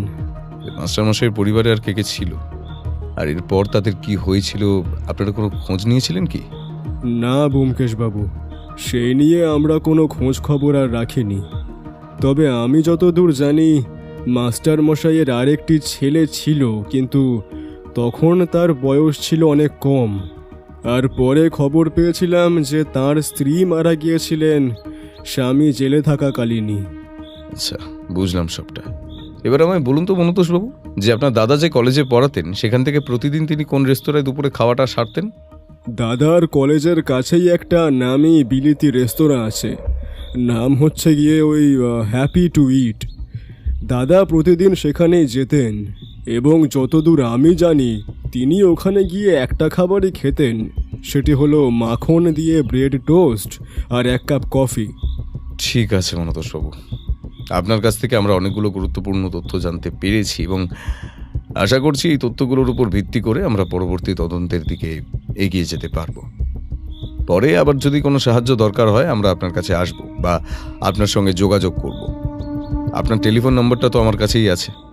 এই বলে আমি আর ব্যোমকেশ ওনাকে নমস্কার জানিয়ে ওনাদের বাড়ি থেকে বিদায় নিলাম। দুঃখীরামের ট্যাক্সি সামনেই দাঁড় করানো ছিল, তাতে চড়ে বসলাম আমরা। আমাদের পরবর্তী গন্তব্য রথিন বাবুর বাড়ি। গাড়ি চলতে শুরু করলে আমি ব্যোমকেশকে বললাম, এই পৃথিবীটা কি অদ্ভুত বলো ব্যোমকেশ। নিরপরাধকে শাস্তি পেতে হয়, আর অপরাধী সমাজের বুকে ঘুরে বেড়ায় অতি সম্মানিত এক ব্যক্তি হয়ে। তুমি ঠিকই বলছো ভাইয়া। আচ্ছা, একটা জিনিস কি তুমি খেয়াল করেছো? রথিন উকিলের সঙ্গে যে অজিতেশবাবুর যোগাযোগ রয়েছে সেটা কিন্তু স্পষ্ট হয়ে গেল। হ্যাঁ ব্যোমকেশ, খেয়াল করেছি। এখন হয়তো ব্যারিস্টার রথিনবাবুর বাড়ি গেলে সেখান থেকে এই বিষয়ে আরও কিছু তথ্য আমরা সংগ্রহ করতে পারব। প্রায় আধ ঘন্টা পর আমাদের ট্যাক্সি এসে থামল রথিন রায়ের বাড়ির সামনে। রথিনবাবুর বাড়ির দারোয়ান আমাদের জন্য দরজা খুলে দিলেন। ভেতরে গিয়ে বসতেই প্রথম যে ব্যক্তির সাথে আমাদের সাক্ষাৎ হলো তিনি হলেন রথিনবাবুর সেই অ্যাসিস্ট্যান্ট যিনি ওই অ্যাক্সিডেন্টের দিন রথিনবাবুর সাথেই গাড়িতে ছিলেন। লোকটির চেহারা বেশ ভালো, ফর্সা গায়ের রং, টিকালো নাক, উচ্চতা প্রায় 6 ফুট, বয়স আন্দাজ 27 থেকে 28। আমাদের সামনে এসে প্রথমে উনি আমাদের বিনীতভাবে নমস্কার করে বসতে বললেন। ব্যোমকেশ আর আমি ওনার প্রতি নমস্কার জানালাম। ব্যোমকেশ ওনাকেও প্রথমে সম্পূর্ণ বিষয়টা খুলে বলল। প্রফেসর অজিতেশ বাবুর মৃত্যু, এই নির্দিষ্ট বাঁধা ছকে খুন, থানায় চিঠি, এমনকি পাঁচু মাস্টারের মেয়ে এবং অজিতেশ বাবুর ঘটনাটা বলতেও বাদ দিল না। অ্যাসিস্ট্যান্ট সুজিত চক্রবর্তী সবটা শুনে বলল, পুরো ব্যাপারটাই তো বুঝলাম ব্যোমকেশ বাবু, কিন্তু এ বিষয়ে আপনি কিভাবে আমার সাহায্য চান সেটা একটু বললে ভালো হতো। আমার আপনার থেকে দুটো সাহায্য প্রয়োজন সুজিতবাবু। প্রথমত, আমাকে রথিনবাবুর স্ত্রীর সঙ্গে দেখা করার একটি ব্যবস্থা আপনাকে করে দিতে হবে। আর দ্বিতীয়ত, আপনি আমাকে এখন বলুন যে ওই অ্যাক্সিডেন্টের দিন আপনারা কোথায় গিয়েছিলেন এবং সেখানে ঠিক কি কি ঘটনা ঘটেছিল। আপনার দুটো অনুরোধই আমি রাখতে পারবো ব্যোমকেশ বাবু। আগে না হয় আপনার দ্বিতীয় জিজ্ঞাসার উত্তরটা দিই। যেদিন রথিনবাবুর অ্যাক্সিডেন্ট হলো সেদিন আমরা দুজনে গিয়েছিলাম ওনার এক ক্লায়েন্টের সাথে দেখা করতে। উনি পুরনো ক্লায়েন্ট ছিলেন না, এই প্রথমবারের জন্যেই তিনি ব্যারিস্টার রথিন রায়ের সাহায্য প্রার্থনা করেছিলেন। রথিনবাবুকে তিনি ডেকেছিলেন একটি ছোট রেস্তোরাঁয়। আমিও গিয়েছিলাম রথিনবাবুর সাথে। আমাকে একটা কথা বলুন সুজিতবাবু, ওই ক্লায়েন্টের কেসটার কি বিষয় ছিল? বিশেষ কিছু নয় ব্যোমকেশ বাবু, ওই সামান্য ব্যবসা সম্পর্কিত কিছু ব্যাপার। আচ্ছা বেশ, আপনারা ওই রেস্টুরেন্টে কি কোনো খাওয়া দাওয়া করেছিলেন? না ব্যোমকেশ বাবু, খাওয়া দাওয়া করেছিলাম বলে ভুল হবে। ওই 1 কাপ করে কফি আর স্ন্যাক্স। সুজিতবাবু, আপনি কি সম্পূর্ণ সময়টাই রথিনবাবুর সঙ্গে ছিলেন? হ্যাঁ, বলতে গেলে পুরো সময়টাই ছিলাম। ওই শেষের দিকে একবার ক্লায়েন্ট ভদ্রলোকটি রথিনবাবুকে সিগারেট অফার করেন। স্যার নির্দ্বিধায় সেই সিগারেট গ্রহণও করেছিলেন। আসলে আমি সিগারেটের ধোঁয়া সহ্য করতে পারি না, তো তাই স্যার আমাকে বললেন যে গাড়িতে গিয়ে অপেক্ষা করতে। ব্যাস এইটুকুই। এই সময় ব্যোমকেশ হঠাৎ কিছুটা উত্তেজিত হয়ে উঠল। সে বলল, হ্যাঁ হ্যাঁ হ্যাঁ, এই সময় খুনের আসল ধাপটা সমাপ্ত হয়েছিল। আমি আর সুজিতবাবু দুজনেই ব্যোমকেশের এই আকস্মিক উত্তেজনায় অবাক হয়ে পড়েছিলাম। সেই অবাক ভাবটা কাটিয়ে আমি প্রথম ব্যোমকেশকে বললাম, কি হলো ব্যোমকেশ, খুলে বলো। আমার দৃঢ় বিশ্বাস এই ক্লায়েন্টের সিগারেটের মধ্যে নিকোটিনের কোনো একটি বিষাক্ত যৌগ মিশিয়ে উকিল রথিনবাবুকে দিয়েছিল, আর সেই থেকেই কিছুক্ষণের মধ্যে গাড়িতে যাওয়ার পর ওনার মৃত্যু হয়। তার ফলস্বরূপ সেই ভয়াবহ দুর্ঘটনা ঘটে। সুজিতবাবু ব্যোমকেশের কথা হতভম্ব। আমিও যে প্রচণ্ড চমকিত হয়েছি তাও অস্বীকার করার কোনো জায়গা নেই। ব্যোমকেশকে কাঁপা কাঁপা গলায় বললেন, ব্যোমকেশ বাবু, ব্যোমকেশ বাবু, তাহলে যদি ওই ওই ওই সিগারেটের ধোঁয়ায় আমি থাকতাম, তাহলে তো আমারও মৃত্যু হতে পারত। হ্যাঁ সুজিতবাবু, সেই সম্ভাবনাও ছিল। কিন্তু কেন? অপরাধী আমাকে কেন মারতে চেয়েছিল? দেখুন সুজিতবাবু, অপরাধী আপনাকে খুন করতে চায়নি। এখানে দুটো সম্ভাবনা তৈরি হয়। প্রথমত হতে পারে যে খুনি জেনে গিয়েছিল যে আপনি সিগারেটের ধোঁয়া সহ্য করতে পারেন না, বা দ্বিতীয়ত হতে পারে খুনির কাছে আপনার প্রাণের কোনো মূল্যই ছিল না। আপনি মরলেন না বাঁচলেন তাতে তার কিচ্ছু যায় আসে না। এ যে সাংঘাতিক কাণ্ড ব্যোমকেশ। হ্যাঁ সেটাই, আমি তো ভাগ্যের জোরে বেঁচে গিয়েছি এই যাত্রায়। এই এই ব্যোমকেশ, এরপর কি করবে ভাবছো? আপাতত কিছুই করার নেই। চলো আগে রথিনবাবুর স্ত্রীর সঙ্গে কথা বলে আসি। সুজিতবাবু আগে গিয়ে রথিনবাবুর স্ত্রী মীরা দেবীকে ডেকে দিলেন। আমি আর ব্যোমকেশ গেলাম কিছু সময় পরে। ব্যোমকেশ ওনাকেও আগে সবটা বলে নিল। এরপর ব্যোমকেশ তাকে বলল, আচ্ছা, আপনাদের বিবাহের কত বছর হলো? বিবাহের কি বলছেন কি ব্যোমকেশবাবু? বিবাহের সময় জেনে আপনি কি করবেন? দরকার আছে তাই জানতে চাইছি। আপনি সোজাসুজি উত্তর দিলেই বেশি খুশি হব। মীরা দেবী কিছুটা ইতস্তত করে বললেন, ওই বছর 26 হবে, কিন্তু এই তথ্য জেনে আপনি কি করবেন? আমি কিছুই করব না, যা করার আপনাকেই করতে হবে মীরা দেবী। আমাকে কি করতে হবে? আমাকে বলুন যে রতিনবাবু একবার অজিতেশ সান্যালের কেস লড়েছিলেন, সে কথা আপনি জানেন? ওই বছর 25 আগের কথাই হবে। কি নাম বললেন? অজিতেশ? এই বলে মীরা দেবী যেন কিছু একটা চিন্তা করতে লাগলেন। কিছুক্ষণ পরে বললেন, হ্যাঁ হ্যাঁ, ব্যোমকেশবাবু, মনে পড়েছে। সেটা আমাদের বিয়ের কিছু সময় পরের কথা। অজিতেশ সান্যাল বলে একজন এসেছিলেন আমার স্বামীর কাছে। কোনো একটি মামলায় তিনি যে অভিযুক্ত তা তিনি নিজের মুখে আমার স্বামীর কাছে স্বীকার করেন, এবং তিনি বলেছিলেন যত টাকা লাগে তিনি দেবেন। আমার স্বামী তখন ওকালতিতে নতুন, কিন্তু বেশ কয়েকটা বড় কেস জিতে তখন তার বেশ নামডাক। তবে নিখিলেশবাবু, এখন যখন আমার স্বামী জীবিত নেই, তখন এই কথাটা বলা যে কতটা ঠিক হবে আমি জানি না, কিন্তু আমি তাও বলছি, আমার স্বামী ওই অজিতেশ সান্যালের থেকে বেশ মোটা টাকা নেন, এবং তার বিনিময়ে কেসটিও নাকি বিভিন্ন মিথ্যে সাক্ষী জোগাড় করে তাকে জিতিয়েও দেন। বুঝতে পারছি মীরা দেবী, কিন্তু আপনি কি এটা জানেন যে কেসটা ঠিক কি নিয়েছিল? না, তা তো আমি সঠিক জানি না, কিন্তু কোনো একটি হত্যার মামলা বলেই শুনেছিলাম। ঠিক আছে মীরা দেবী, অনেক ধন্যবাদ আপনাকে। আজ তাহলে আমরা উঠি, আবার কিছু দরকার হলে আমরা আপনাকে আবার বিরক্ত করব। এই বলে আমি আর ব্যোমকেশ ওই বাড়ি থেকে বের হলাম। ওখান থেকে বেরিয়ে আমি ব্যোমকেশকে জিজ্ঞেস করলাম, কিছু বুঝতে পারছো ব্যোমকেশ? আমার তো মনে হচ্ছে সম্পূর্ণ কেসটা অজিতেশ সান্যালের জীবনের ওই বিশেষ ঘটনাটিকে কেন্দ্র করেই দাঁড়িয়ে রয়েছে। আমারও তেমনটাই ধারণা, কিন্তু খুনগুলো করছে কে? পাঁচু মাস্টারের পরিবারের কেউ করতে পারবে বলে আমার মনে হয় না। কেন? পাঁচু মাস্টারের সেই ছেলে? তার পরবর্তীকালে কি হয়েছিল সেই কথা তো আমরা জানি না। বিষয়টা ভেবে দেখার মতো। আমাদের জিজ্ঞাসাবাদ পরবর্তী ব্যক্তিবর্গের সঙ্গে এগিয়ে নিয়ে যেতে না পারলে আমাদের এই প্রশ্নের উত্তর খুঁজে পাওয়া খুব মুশকিল। এইসব কথাবার্তার মধ্যে দিয়ে আমরা দুঃখীরামের ট্যাক্সি করে বাড়ি পৌঁছালাম। তারপর স্নান খাওয়া সেরে নিয়ে আমি আমার লেখালেখির কাজে মন দিলাম। ব্যোমকেশ নিজের ঘরে চলে গেল। তখন কেস নিয়ে ওর সাথে আর কোনো কথা হলো না। লেখার কাজ করতে করতে কখন যে ঘুমিয়ে পড়েছি তা মনে নেই। ঘুম ভাঙতে চোখ মুখ ধুয়ে পরিষ্কার হয়ে বসার ঘরে এসে দেখলাম ব্যোমকেশ নেই। বৌঠানকে জিজ্ঞেস করতে সে জানালো কোথাও একটা গেছে, ফিরে আসবে ঘন্টাখানেকের মধ্যেই। আমি আবার নিজের লেখার খাতাগুলো নিয়ে বসতে যাব, তখনই খেয়াল করলাম ব্যোমকেশের কালো ডায়েরিটা রাখা রয়েছে বসার ঘরের টেবিলের উপর। কৌতূহলবশত সেই ডায়েরিটা উল্টাতে শুরু করলাম। দেখলাম তাতে শেষ এন্ট্রি হিসেবে রয়েছে বেশ কয়েকটা প্রশ্ন এবং তার উত্তর। সেগুলো সবই ব্যোমকেশের হাতেই লেখা। প্রশ্নগুলো হলো: 1. খুন কিভাবে হচ্ছে? সম্ভাব্য কারণ, খুব সাধারণ চোখে না পড়ার মতো জিনিসে বিষ মিশিয়ে সেগুলো নিজের শিকারের শরীরে প্রবেশ করানো। 2. কে খুন করছে? সম্ভাব্য খুনি হলো পাঁচু মাস্টারের সেই হারিয়ে যাওয়া ছেলে বা এমন অন্য কোনো তৃতীয় ব্যক্তি যারা ওই কেসে রথিনবাবু ও অজিতেশ বাবুর কারণে চরম ক্ষতিগ্রস্ত হয়েছে। 3. আর খুন কি হবে? সম্ভাব্য উত্তর হ্যাঁ, তবে স্পষ্ট উত্তর পেতে হলে অপেক্ষা আগামীকালকের। যদি পরের খুন হয় তবে কোনো না কোনো থানায় আগামীকালকেই চিঠি আসবে। 4. অজিতেশ বাবুকে মারল কিভাবে? সম্ভাব্য উত্তর সিগারেট বা কফিতে বিষ মিশিয়ে।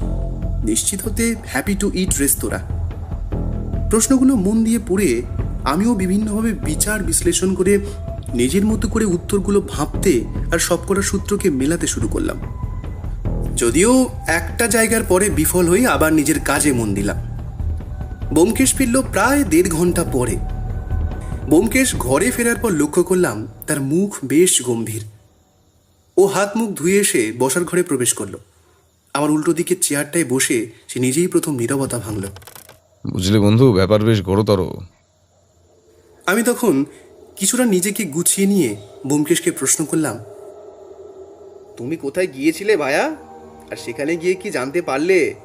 ব্যোমকেশের মুখ দেখে মনে হলো ও মনের মধ্যে ভালো করে সাজিয়ে নিতে চাইছে গোটা ব্যাপারটাকে।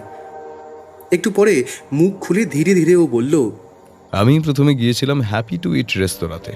আচ্ছা আচ্ছা, ওই রেস্তোরাঁ যেখানে অজিতেশ সান্যাল নিয়মিত লাঞ্চ সারতে যেতেন। হ্যাঁ, ঠিক বলেছ। তো সেখানে গিয়ে কোনো সূত্র পেলে নাকি তুমি? ব্যোমকেশ একটু গা ছাড়া ভঙ্গিতে বলল, আজ সকালে জিজ্ঞাসাবাদের পর থেকে আমার মনে বেশ কিছু প্রশ্ন দানা বেঁধেছিল। তার মধ্যে একটা প্রশ্ন ছিল যে অজিতেশ বাবুকে হত্যা করা হলো কিভাবে। সেই উত্তর পেতেই আমার এই রেস্তোরাঁয় যাওয়া। হ্যাঁ সেটা জানি, আর হ্যাঁ আমাকে মাফ করো বন্ধু, তোমার অনুপস্থিতিতে তোমার ওই কালো ডায়েরিটা আমি একটু উল্টে পাল্টে দেখছিলাম, আমাকে মাফ করো। যাকে, সেটা কোনো বড় কথা না। বড় কথা হলো এই যে আমি হয়তো এখন বুঝতে পেরেছি যে অপরাধী অজিতেশ বাবুকে কোন পদ্ধতিতে খুন করেছে। ইতিমধ্যে বৌঠান বসার ঘরে আমাদের জন্য গরম চা আর পুটিরামের বানানো আলুর চপ দিয়ে গেছে। গরম চায়ে চুমুক দিয়ে আমি ব্যোমকেশকে বললাম, তা কিভাবে জানতে পারলে ভাইয়া এত কিছু? ঠিক জানতে যে পেরেছি সেটা বলা ভুল হবে। আমি প্রথম কথা বলি ওই রেস্তোরাঁর এক পুরনো কর্মচারীর সঙ্গে। সে অজিতেশ বাবুকে ওখানে প্রায় 6 বছর ধরে নিয়মিত লাঞ্চ করতে দেখেছে। তাহলে কি ওই লোকটা খুনিকে খুন করতে দেখেছে? বড্ড বোকার মতো প্রশ্ন করো মাঝে মাঝে। অজিতেশ বাবুকে তো খুন ওই রেস্তোরাঁয় করা হয়নি। ওখানে শুধু সংঘটিত হয়েছিল হত্যার সবচেয়ে মোক্ষম ধাপটা। নিজের বোকামিটা বুঝতে পেরে আমি চুপ করে রইলাম।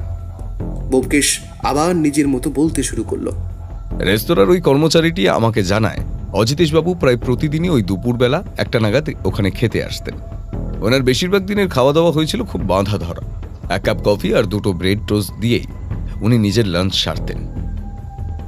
যেদিন অজিতেশ বাবুর মৃত্যু হয়েছিল সেদিনও তার ব্যতিক্রম হয়নি। এই কথা জানার পর আমি ওই কর্মচারীকে জিজ্ঞাসা করি যে ওই দিন অজিতেশ বাবুর সঙ্গে আর কেউ দেখা করতে এসেছিল কিনা। এই প্রশ্নের উত্তরে সে আমাকে বলেছে যে বেশ কয়েকদিন ধরেই এক ভদ্রলোক এই ক্যাফেতে আসছিলেন, ঠিক যে সময় অজিতেশ বাবু আসতেন ওই সময়। লোকটার পোশাক প্রতিদিনই হতো প্রায় একরকম। তার চেহারার বিশেষত্ব ছিল একটাই, তিনি নিজের মুখ কালো মাস্কে ঢেকে রাখতেন। শুধু চোখগুলোই দেখা যেত আর মাথায় থাকতো একটা কালো টুপি। ওই কর্মচারীটি নাকি একবার ওনাকে জিজ্ঞেস করেছিলেন যে কেন তিনি এই সময় মাস্ক পরে রয়েছেন।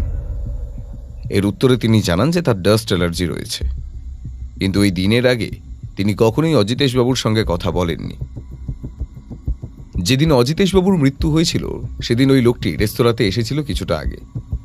এই কর্মচারীকেই সে অনুরোধ করে অজিতেশ বাবুর উল্টো দিকের চেয়ারটি খালি রাখতে। অজিতেশ বাবুর সঙ্গে ওনার কোনো বিশেষ দরকার ছিল বলে উনি ওই চেয়ারটিতে বসে কথা বলতে চেয়েছিলেন। এই জন্য কর্মচারীটিকে তিনি 100 টাকা বকশিসও দেন। তাই কর্মচারীটি ওনার কথা মতো অজিতেশ বাবু আসা পর্যন্ত ওই চেয়ারটি খালি রেখেছিল। এরপর অজিতেশ বাবুর সঙ্গে ওই লোকটির কি কি কথা হয়েছিল তা ওই কর্মচারীটি শোনেনি, এবং তা নিয়ে আমারও কোনো মাথা ব্যথা নেই। আমার যেটা দরকার ছিল সেটা জানতে পারলাম এরপর। এই ভদ্রলোক অজিতেশ বাবুকে নিজের সিগারেট কেস থেকে বার করে একটি সিগারেট অফার করেছিলেন। অজিতেশ বাবু রেস্তোরাঁর মধ্যে ওটা পান করেননি। কর্মচারীটি এটাও জানায় যে অজিতেশ বাবু কোনোদিন রেস্তোরাঁর ভেতরে ধূমপান করতেন না। লাঞ্চ সেরে বাইরে বেরিয়ে তারপরে ধূমপান করতেন। এর থেকেই আমার অনুমান যে ওই ভদ্রলোকই হলো খুনি। তার হত্যার পদ্ধতি একই রকম। সিগারেটের মধ্যে নিকোটিনের কোনো বিষাক্ত যৌগ মিশিয়ে সে অজিতেশ বাবুকে দিয়েছিল, আর ওই সিগারেটই ছিল ওনার মৃত্যুর কারণ। বাপরে, খুনি যে একদম আট ঘাট বেঁধেই নেমেছে তাতে সন্দেহ নেই ভায়া। আরো কোথাও গিয়েছিলে নাকি ওই রেস্তোরাঁ থেকে বেরোনোর পরে? হ্যাঁ, গিয়েছিলাম। চায়ের কাপে শেষ চুমুকটা দিয়ে ব্যোমকেশ বলল, এরপর একটা ট্যাক্সি নিয়ে আমি গেলাম পাঁচু মাস্টারের বাড়িতে। হ্যাঁ, আগে যেখানে থাকতো একটা সুন্দর ছোট্ট সুখী পরিবার, আর সেই বাড়ি যেন একেবারে ভুতুরে। আমি একটু অবাক হয়ে ব্যোমকেশকে বললাম, তুমি ওই বাড়ির ঠিকানা পেলে কোথায়? আর ওখানে গিয়ে তুমি করলেটা কি ভায়া? বিকেলবেলা অজিতেশ বাবুর ভাইকে টেলিফোন করে আমি ঠিকানাটা জেনেছিলাম। আমার দরকারটা ওই পোড়ো বাড়িতে ছিল না, আমার দরকার ছিল প্রতিবেশী বাড়িগুলিতে। আমি সেখানে গিয়ে আমার পরিচয় দিয়ে খোঁজ খবর চালাতে শুরু করি পাঁচু মাস্টারের মেয়ের ঘটনাটাকে কেন্দ্র করে। দেখলাম বেশিরভাগ লোকই আদালতের রায়কেই সঠিক বলে মানেন, এবং 2-1 জন এমনও আছেন যারা বিশ্বাস করেন পাঁচু মাস্টার বা তার পরিবার এর কেউই দোষী নয়। কিন্তু এইসবের মধ্যেও সবথেকে গুরুত্বপূর্ণ যে তথ্যটা আমি পেয়েছি সেটা হলো যে পাঁচু মাস্টারের ওই ছেলে সম্ভবত মারা যায়নি। আসলে দিদির মৃত্যু আর তারপর বাবার জেলেই বাবার মৃত্যু, আর সেই শোকে মায়ের মৃত্যু ছেলেটিকে একদম ভেতর থেকে শেষ করে দেয়। একজন প্রতিবেশীর কাছেই সে মাস দুয়েক ছিল মাতৃবিয়োগের পর, কিন্তু হঠাৎই সে একদিন নিরুদ্দেশ হয়ে যায়। কয়েকজন বলেছে ওই ছেলেকে নাকি তারা হাওড়া থেকে ট্রেন ধরে কোথাও যেতে দেখেছে, তবে পরে আর ওই ছেলের কোনো খোঁজ মেলেনি। সুতরাং এই খুনগুলোর পেছনে তার ভূমিকা যে থাকতে পারে তা অস্বীকার করার কোনো জায়গা নেই, বরং এই কাজ ওই ছেলের হওয়ার সম্ভাবনাই অধিক। দর্শন সরকার। কি একটা নাম বললে শেষে? হ্যাঁ, দর্শন সরকার, পঞ্চানন মাস্টারের সেই ছেলের নাম। মাত্র 12 বছর বয়সে তাকে গৃহত্যাগী হতে হয়।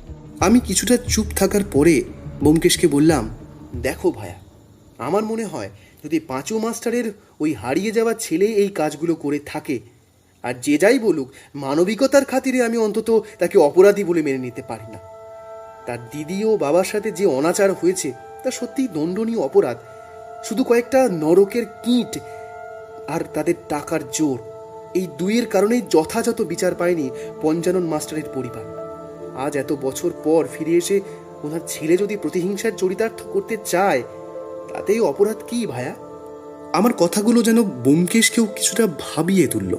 কিছুক্ষণ গম্ভীর থাকার পর ব্যোমকেশ বলল, আমিও তোমার সঙ্গে সহমত, কিন্তু আইনের চোখে সে অপরাধী।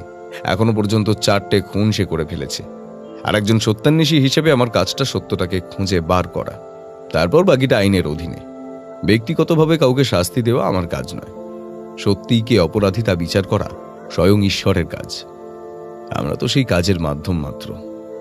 সেই দিন ব্যোমকেশের সাথে কেস নিয়ে আর কোনো আলোচনা হলো না। কেবল দেখলাম সে 2টো টেলিফোন করেছে। প্রথমটা ব্যবসায়ী গজপতি সেনের বাড়িতে এবং দ্বিতীয়টা মডেল তনিমার বাড়িতে। ব্যোমকেশের কথাই বুঝলাম যে তাদের জিজ্ঞাসাবাদ করার জন্য আগামীকাল সকালে বেরোবে। তার জন্য আগে থেকে তাদের সাথে কথা বলে রাখছে কোন সময় যাবে সেই বিষয়। সকালবেলা প্রথমে যাওয়া হবে গজপতি সেনের বাড়ি। সেখানে তার স্ত্রীর সাথে কথা সেরে আমরা রওনা দেব মডেল তনিমার বাড়ির দিকে। সেখানেই একমাত্র তার মাই থাকেন।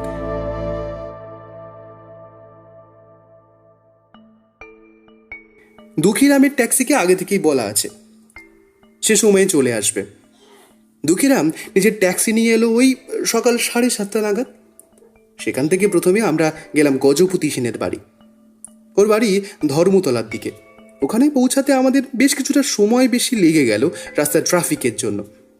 ব্যবসায়ী গজপতি সেনের বাড়ি সুবিশাল, দোতলা বাড়ি, বিশাল দালান আর সামনে সযত্নে লালিত একটা ফুলের বাগান।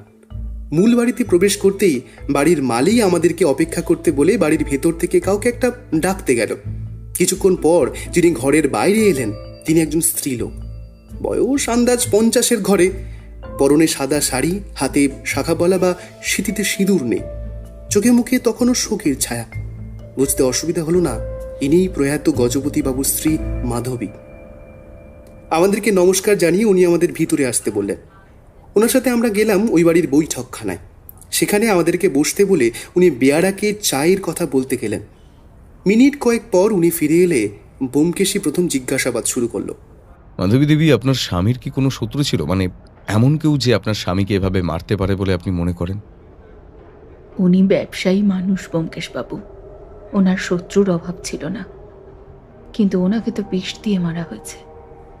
বিষ দেবার কোনো পথ ছিল বলে তো আমার মনে হয় না।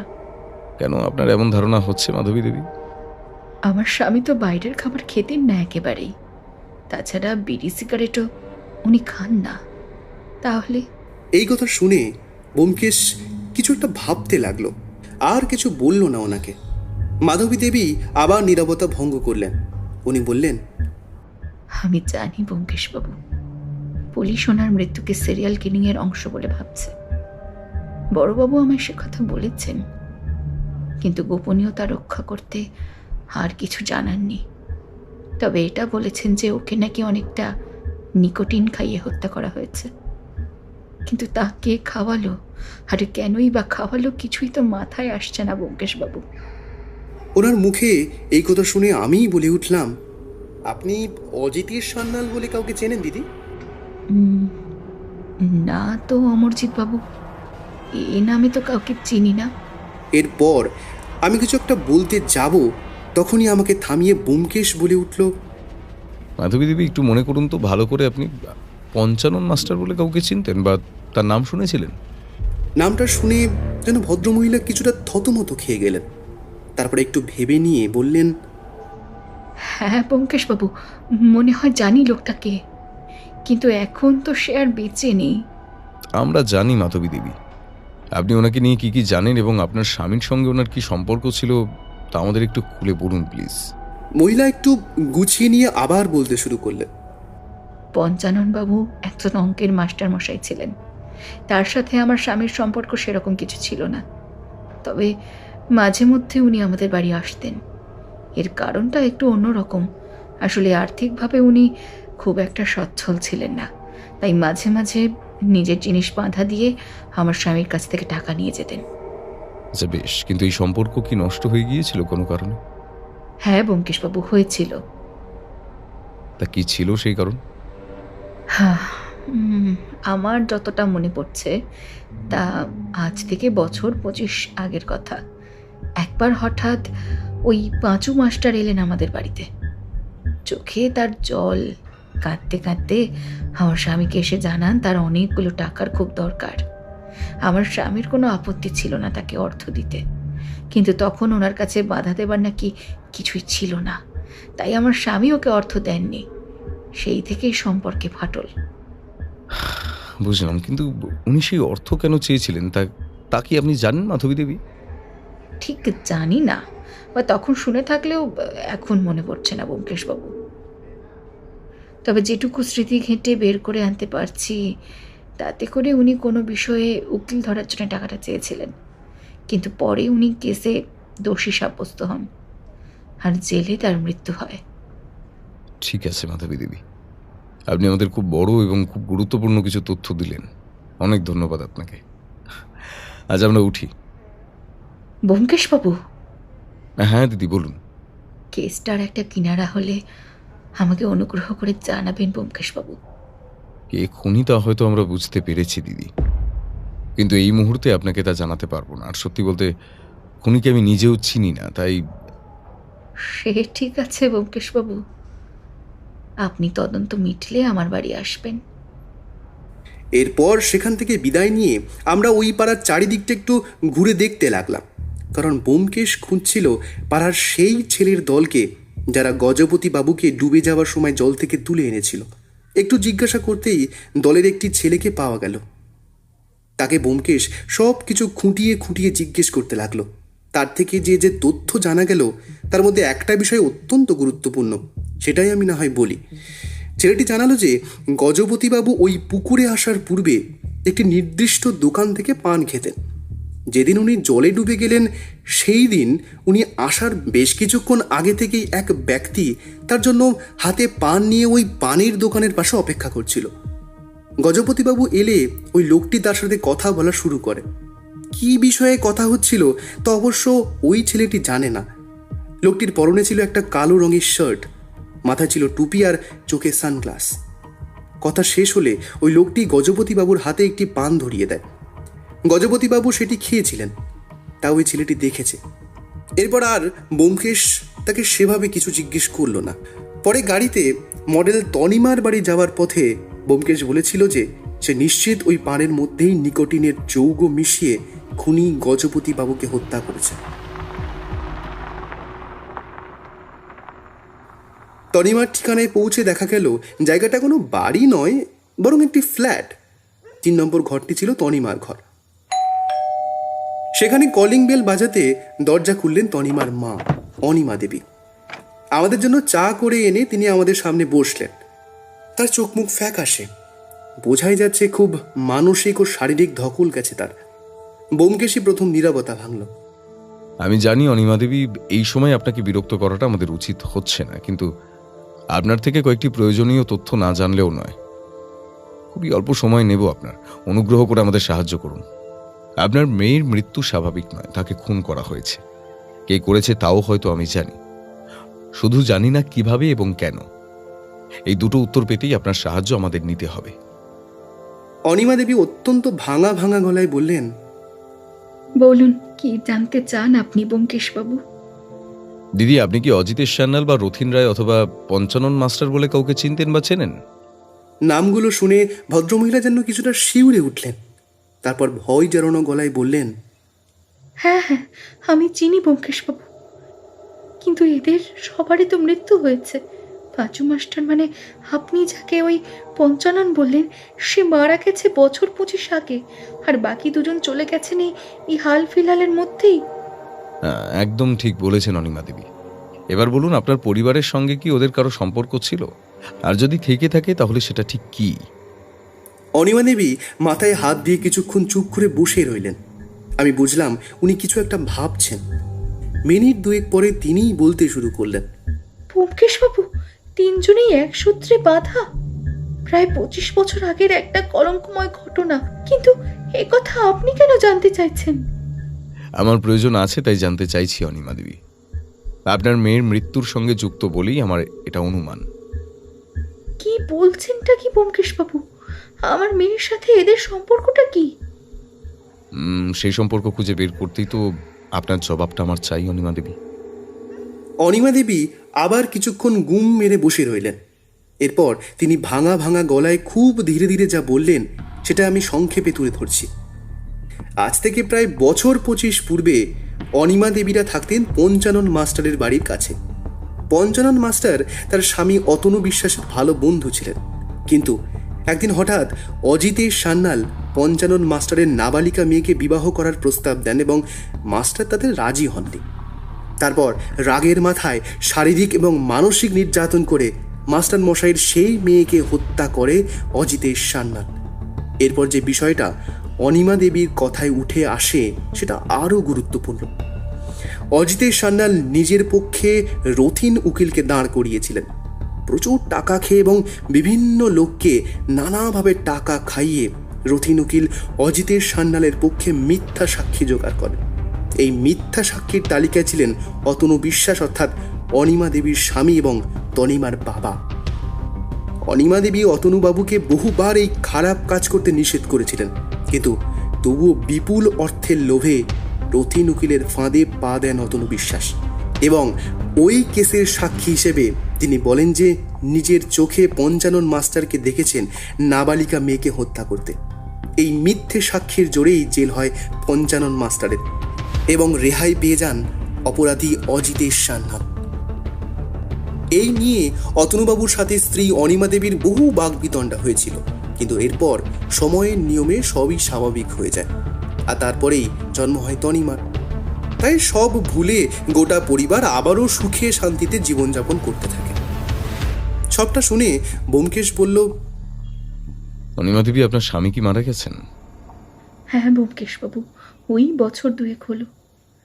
আপনি কি আমাদের বলতে পারেন যে আপনার মেয়ের কোনো নেশা ছিল কিনা? না ব্যোমকেশবাবু, সে কোনো নেশা করতো না, আমি সেই বিষয়ে নিশ্চিত। ঠিক আছে অনিমা দেবী, এই আপনার পক্ষ থেকে এইটুকু তথ্যই আমার জন্য যথেষ্ট। শুধু আর একটা সাহায্যই চাই আপনার থেকে। যেদিন তনিমার মৃত্যু হলো সেদিন যে ছবিঘর স্টুডিওতে গেল তা ছিল অরিত্র বলে এক ফটোগ্রাফারের আহ্বানে। আপনি কি এই ফটোগ্রাফারকে চিনতেন? না ব্যোমকেশবাবু, তনিমা বলেছিল যে এই ফটোগ্রাফার নবাগত, কিন্তু তার পাঠানো নমুনা ছবিগুলো তনিমার বেশ পছন্দ হয়, তাই সে রাজি হয়েছিল ফটোশ্যুটে যেতে। আচ্ছা অনিমা দেবী, অনেক ধন্যবাদ। আজ আমরা উঠি, দরকার হলে আবার আসবো। আমার মেয়ের খুনি কি ধরা পড়বে ব্যোমকেশবাবু? সত্য খুঁজে বার করাই আমার কাজ অনিমা দেবী। আশা করি সেই কাজে এবারেও সফল হব। এরপর আমি আর ব্যোমকেশ ওখান থেকে বেরিয়ে বাড়ির দিকে রওনা দিলাম। পথে ব্যোমকেশকে বললাম, কি বুঝছো ভায়া, কেসটা যে পাকিয়ে খিচুড়ি হয়ে যাচ্ছে একেবারে। দেখো, আমি যা বুঝছি তাতে করে খুনি অত্যন্ত ধূর্ত। তার খুনের পরিকল্পনা রচিত হয়েছে বহুদিন ধরে। তার এমন বিভিন্ন ক্ষেত্রে চেনা জানা আছে যেখান থেকে সে সহজেই বিষের যোগান পেতে পারে। ছদ্মবেশ ধরতে সে পটু, আবার সাধারণ লোকের ভিড়ে সে মিশে যেতে পারে। আর এখন আমি প্রায় নিশ্চিত খুনি হলো পঞ্চানন মাস্টারের সেই হারিয়ে যাওয়া ছেলে। এরপর ব্যোমকেশ আর কিছু বলল না। বাড়ি ফিরে স্নান খাওয়া সেরে আমি সোজা গেলাম আমার ঘরে। কেন জানি না বড্ড ঘুম পাচ্ছে। ঘুম থেকে উঠে দেখলাম ব্যোমকেশ বাড়িতে নেই। মুখ ধুয়ে বাইরে বেরিয়ে বসার ঘরে আসতেই বৌঠান আমার জন্য চা নিয়ে এলো। বৌঠানকে জিজ্ঞেস করলাম, বৌঠান, ব্যোমকেশ কোথায় গেছে জানো? কোনো একটা স্টুডিওতে গেছে মনে হয়, আর সেখান থেকে দাশবাবুর কাছে থানায় যাবে। প্রায় 1 ঘন্টা পর বন্ধুবর ঘরে ফিরল। ও ফ্রেশ হয়ে এসে বসতেই আমি ওকে জিজ্ঞেস করলাম, ইগো, কোনো খবর পেলে নাকি? মনের মধ্যে সব কথাগুলো আরেকবার সাজিয়ে নিয়েই যেন ব্যোমকেশ বলতে শুরু করলো। হ্যাঁ ভাইয়া, খবর পেয়েছি বই কি। স্টুডিওর যে কর্মচারীরা রয়েছে তাদের সঙ্গে কথা বলে জানতে পারলাম ফটোগ্রাফার অরিত্রবাবু ওই স্টুডিওতে এর আগে কখনো ঘর নেয়নি। সেই দিনই প্রথম, কিন্তু তনিমাকে ওরা চিনত। সঙ্গে এটাও জানতে পেরেছি যে তনিমা ওখানে পৌঁছানোর পূর্বেই অরিত্রবাবু এসে একজন কর্মচারীকে দিয়ে স্টুডিওর নির্বাচিত ঘরে 2 কাপ কফি আনিয়েছিলেন, সম্ভবত একটি ওনার ও আরেকটি তনিমার। অজিত, আমার ধারণা যে ওই কফিতেই নিকোটিনের বিষ মিশিয়ে তনিমাকে হত্যা করা হয়েছে। যদিও কর্মচারীরা বলল ফটোশ্যুট শেষে তনিমা যখন স্টুডিও থেকে বেরিয়ে যাচ্ছিল তখন তার মধ্যে কোনো অস্বাভাবিকতা লক্ষ্য করেনি তারা। তনিমা বেরোনোর মিনিট 10-এর মধ্যেই অরিত্র নিজেই স্টুডিওতে চলে যায়। ওই স্টুডিওর রেজিস্টার খাতায় হরিত্রবাবুর কোনো ঠিকানা পাওনি? হ্যাঁ, ঠিকানা পেয়েছিলাম এবং সেটা আমি নিজে যাচাই করেছি। যথারীতি ঠিকানাটা সম্পূর্ণ নকল। এমনকি যে টেলিফোন নম্বরটা দেওয়া রয়েছে সেরকম কোনো টেলিফোন নম্বরের অস্তিত্বই নেই। আসলে আমরা কিছুই খুঁজে দেখতে সেভাবে বাকি রাখিনি। তাই আমাদের কাছে এখন স্পষ্ট হয়েছে খুনের মোটিভ, অর্থাৎ পঞ্চানন বাবুর জীবনের সেই ঘটনা। আর দ্বিতীয়ত যেটা স্পষ্ট হয়েছে সেটা হলো খুনের মাধ্যম, অর্থাৎ নিকোটিনের বিষ প্রয়োগের মাধ্যমে হত্যা। কিন্তু এরপরে এগোনোর জন্য যেটা দরকার সেটা হলো আরেকটা খুনের পরিকল্পনা, না হলে আমরা আসল খুনিকে হাতে নাতে ধরতে পারবো না। আমিও বিষয়টার গভীরতা আন্দাজ করে গম্ভীরভাবে বললাম, আচ্ছা ভাইয়া, দাসবাবু কি বললেন? দাসবাবুর দিকের সংবাদ আমাদের জন্য কিছুটা সুখকর। আজকে আরেকটি চিঠি এসেছে। সেই চিঠিটা এসেছে কুমোরটুলি থানায়। তাতে লেখা, পুলিশের ছুলে 18 ঘা, কিন্তু পুলিশকে ছুলে কত। এই কথার অর্থ কি ব্যোমকেশ? আমি যতটুকু বুঝতে পারছি তাতে করে খনির পরবর্তী লক্ষ্য কোনো একজন পুলিশ অফিসার। আর আমি কিছুটা নিশ্চিত এই পুলিশ অফিসার আর কেউ নন, বরং পঞ্চানন বাবুর মেয়ের কেসের দায়িত্বপ্রাপ্ত অফিসার। তাই জন্য আমি দাসবাবুকে খোঁজ নিতে বলেছি, পুরনো কেসের ফাইল ঘেটে বার করে দেখতে যে পুলিশ অফিসারের নাম কি এবং বর্তমানে তিনি কোথায় থাকেন। এই তথ্য পেলেও আমরা আগে থেকে ওনাকে সাবধান করে দিতে পারবো। বাহ, এ তো দারুণ ব্যাপার। তাহলে তো খুনিও হাতে নাতেই ধরা পড়বে। সেটাই তো হবার কথা অজিত। দেখা যাক এবার দাসবাবু কি সংবাদ দেন। সন্ধেবেলা আর ব্যোমকেশের সাথে কেস নিয়ে সেভাবে কথা হলো না। ও শুধু আমায় রাতের বেলা খাবার টেবিলে বসে বলল যে ওই পুলিশ অফিসারের খোঁজ পাওয়া গেছে যিনি দায়িত্বে ছিলেন ওই পাঁচু বাবুর মেয়ের কেসের। তার বাড়ি কুমোরটুলির দিকে। আমরা কাল সকাল 10টা নাগাদ সেখানেই রওনা হব। পরদিন সকাল ঠিক 10টা 15-তে আমরা বাড়ি থেকে বের হলাম। ট্যাক্সি করে কুমোরটুলি পৌঁছাতে সময় লাগলো প্রায় 45 মিনিট। ওখানে পৌঁছে আমরা একটু খোঁজ করতেই স্থানীয় লোকেরা দেখিয়ে দিলেন প্রাক্তন পুলিশকর্তা অশোক চন্দ্রের বাড়ি। বাড়িতে প্রবেশ করার পর বাড়ির চাকর সীতানাথ আমাদেরকে বসালো বৈঠকখানায়। সে এও জানালো যে বাড়ির বড় কর্তা অশোকবাবু খুব অসুস্থ, তার চিকিৎসা চলছে, এখনো ওনার ঘরেই রয়েছেন ডাক্তার। তাই অশোকবাবুর ছেলে সমরচন্দ্র আমাদের সাথে কথা বলতে আসছেন। বেয়ারা আমাদের চা নিমকি দিয়ে গেল। সেগুলো খেতে খেতেই আমাদের ঘরে উপস্থিত হলেন সমরচন্দ্র। ব্যোমকেশ তাকে সবটা খুলে বলল। সমরবাবু ব্যোমকেশের মুখে সব কথা শুনে অত্যন্ত আতঙ্কিত হয়ে পড়লেন। খুনির পরের লক্ষ্য যে তার পিতা অশোকচন্দ্র, সে কথা শুনেই তিনি আরও ভয় পেয়ে গেছেন। ব্যোমকেশ সমরবাবুকে উদ্দেশ্য করে বলল, আমি আপনার বাবার সঙ্গে একটু কথা বলতে চাই সমরবাবু, এটা খুব জরুরি। মানে ব্যোমকেশবাবু, আসলে বাবার শরীর এমনিতে খুবই খারাপ। ডাক্তারবাবু ওনাকে দেখতে এসেছেন। বলছিলাম যে ওনাকে কি বিব্রত না করলেই নয় ব্যোমকেশবাবু? আমি ওনাকে অযথা বিরক্ত করব না সমরবাবু, আপনি নিশ্চিন্তে থাকুন। আমার শুধু 2টো তথ্য জানা দরকার, আমি সেটুকু জেনেই চলে আসব। এরপর আর সমরবাবু কিছু বললেন না। ওনার পিছন পিছন আমরাও সিঁড়ি বেয়ে উঠতে লাগলাম অশোকবাবুর ঘরের দিকে। উঠতে উঠতে ব্যোমকেশ ওনাকে জিজ্ঞেস করলো, কোন ডাক্তারবাবুর অধীনে চিকিৎসাধীন রয়েছে আপনার বাবা? ডক্টর অরিন্দম গুপ্ত। আমাদের বাড়ি থেকে মাত্র 2-3 মিনিট দূরত্বেই থাকেন। এই মাস 4 হলো এসেছেন এখানে। শিয়ালদায় তার চেম্বার। আচ্ছা বেশ, অশোকবাবুর ঘরে প্রবেশ করে আমি দেখলাম এক শীর্ণকায় বৃদ্ধ খাটে শুয়ে। পাশে একজন ডাক্তারবাবু নানান ওষুধ মেশাচ্ছেন একটা ছোট শিশিতে।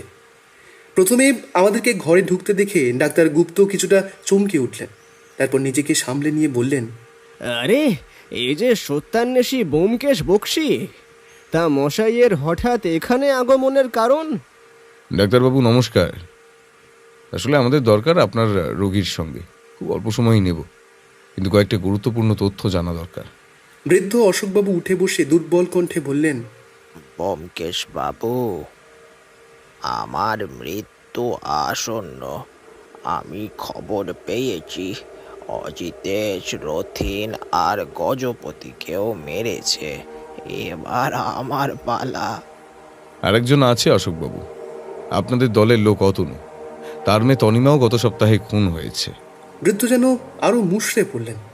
তারপর ব্যোমকেশ ওনাকে জিজ্ঞেস করলো, আপনি কি রথিন উকিলের প্রভাবেই কেসের তদন্তে পক্ষপাতী হয়ে উঠতে বাধ্য হন?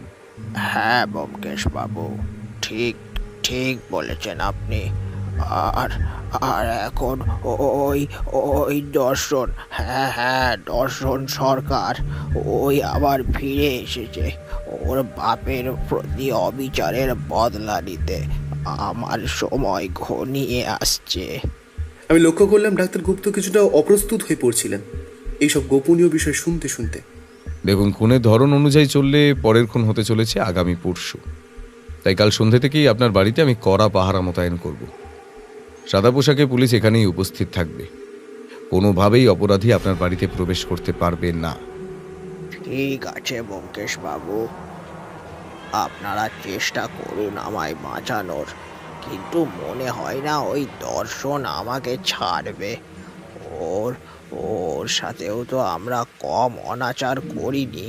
তা ঠিক অশোকবাবু, কিন্তু তাই বলে সে আইনকে নিজের হাতে নিতে পারে না, এর শাস্তিও পাবে। এরপর ডাক্তারের দিকে ফিরে ব্যোমকেশ বলল, ডাক্তারবাবু, আপনি এ বাড়িতে কতক্ষণ থাকেন? ব্যোমকেশের এই আকস্মিক প্রশ্নে ডাক্তার গুপ্ত একটু থতমত খেয়ে গেলেন। একটু গুছিয়ে নিয়ে বললেন, তা ধরুন সকালে এই 11টা থেকে 12টা, আর রাতে ওই 8টা থেকে 9টা। ঠিক আছে, আপনি আপনার নির্ধারিত সময়ে আসবেন এবং রোগীর চিকিৎসা করবেন। আর কোনো কথা হলো না। দেখলাম ডাক্তারবাবু অশোকবাবুর জন্য ওষুধ গুছিয়ে রাখছেন ও তাকে বলে দিচ্ছেন কোনটি কখন খেতে হবে সন্ধ্যাবেলায় উনি আসার আগে পর্যন্ত।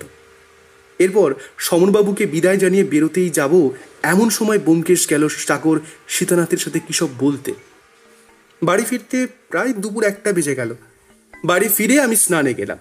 স্নানঘর থেকে শুনতে পেলাম ব্যোমকেশ দাসবাবুকে ফোন করে কী সব যেন বলছে। কি কথা হলো তা স্পষ্ট বুঝতে পারলাম না।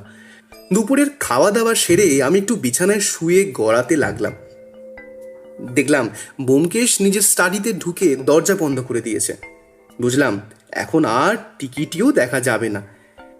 বিকেলেও ও বিশ্বাসটা বেরোলো না, শুধু একবার দাসবাবুকে কিসব যেন নির্দেশ দিল ফোনে। আমি আমার বইয়ের দোকানের কাজে সন্ধ্যায় একবার বেরিয়েছিলাম, ফিরতে বেশ রাত হলো। ফিরে দেখলাম ব্যোমকেশ তখনও স্টাডিতে। পরদিন সকালে ঘুম ভাঙতে উঠে দেখলাম ব্যোমকেশ নেই। সে ফিরল সেই দুপুর পার করে। আমিও তাকে একাধিকবার জানতে চাইলাম যে সে কি করছে বা কি ভাবছে এই কেসটা নিয়ে, কিন্তু সে আর কোনো কথার জবাব দিল না, বারে বারে এড়িয়ে গেল। শুধু বলল আজকে রাত 8টা নাগাদ আমরা নাকি অশোকবাবুর বাড়ি যাব। কেন যাব, কি জন্যে যাব, সাথে পুলিশ থাকবে কি থাকবে না জানতে চাইলাম, কিন্তু কোনো কিছুরই উত্তর পেলাম না। সন্ধ্যা হতে আমরা বের হলাম। একটা ট্যাক্সি নিয়ে আমরা গেলাম কুমোরটুলি পার্কে। ব্যোমকেশ কেন যে ট্যাক্সিটা এখানে থামাতে বলল জানি না, আর মনে মনে ভীষণ রাগ হচ্ছিল, কারণ ও আমাকে কাল থেকে আর কিছুই ভেঙে বলছে না, হয় এড়িয়ে যাচ্ছে নয়তো হেয়ালি করছে।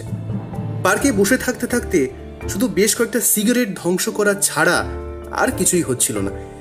ওই রাত 9টা 5 নাগাদ ব্যোমকেশ পার্কের পাশে একটা টেলিফোন বুথ থেকে কাকে বা কাদের জন্য ফোন করলো।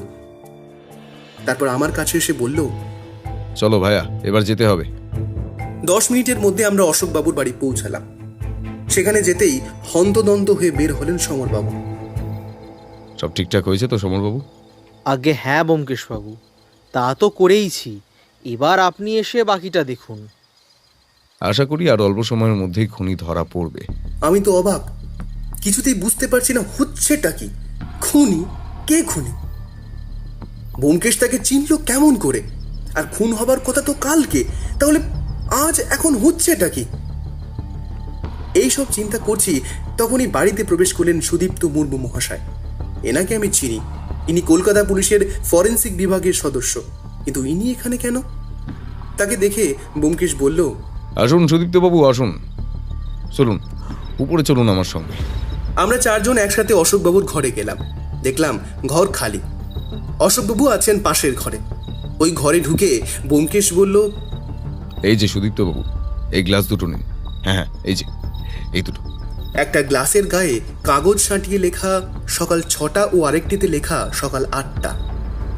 আমার বিশ্বাস এই দুটোর মধ্যেই একটাতে আপনি নিকোটিনের অস্তিত্ব পাবেন। আগে তাৎক্ষণিক পরীক্ষা করুন, তারপর না হয় ভালো করে ল্যাব টেস্ট করা যাবে। ইতিমধ্যে দালানে রাখা টেলিফোনটা বেজে উঠল। ব্যোমকেশ সেটা রিসিভ করলো। ওর গলা শুনতে পেলাম। ও বলছে, হোয়াট? সুইসাইড? এই রে, বিষ খেলো? জীবন তো ধরা গেল না তাহলে। আফসোস দাসবাবু, কি আর করা যাবে। আপনারা যান, আমি রাতে থানায় যাচ্ছি। ব্যোমকেশ ঘরে ঢুকতেই আমি বললাম, কি হয়েছে ভাইয়া? কে ফোন করলো? দেখলাম ওর মুখ গম্ভীর ও বিষণ্ণ। আমার কথার জবাব দেবার পূর্বেই সুদীপ্তবাবু বলে উঠলেন, পারলাম না, আমি পারলাম না এই খুনিটাকে ধরতে। লোকটা যেমন ধূর্ত তেমন সাহসী। আরে আগে খুনিটাকে সেটা তো বলবে নাকি? এরপর ব্যোমকেশ যা বলল তা শুনে আমি অবাক, বিস্মিত ও চমকিত হয়ে গেলাম। ব্যোমকেশ মৃদু অথচ দৃঢ় কণ্ঠে বলল, উনি হলেন ডাক্তার গুপ্ত ওরফে দর্শন সরকার, কিন্তু ওনাকে ধরা গেল না।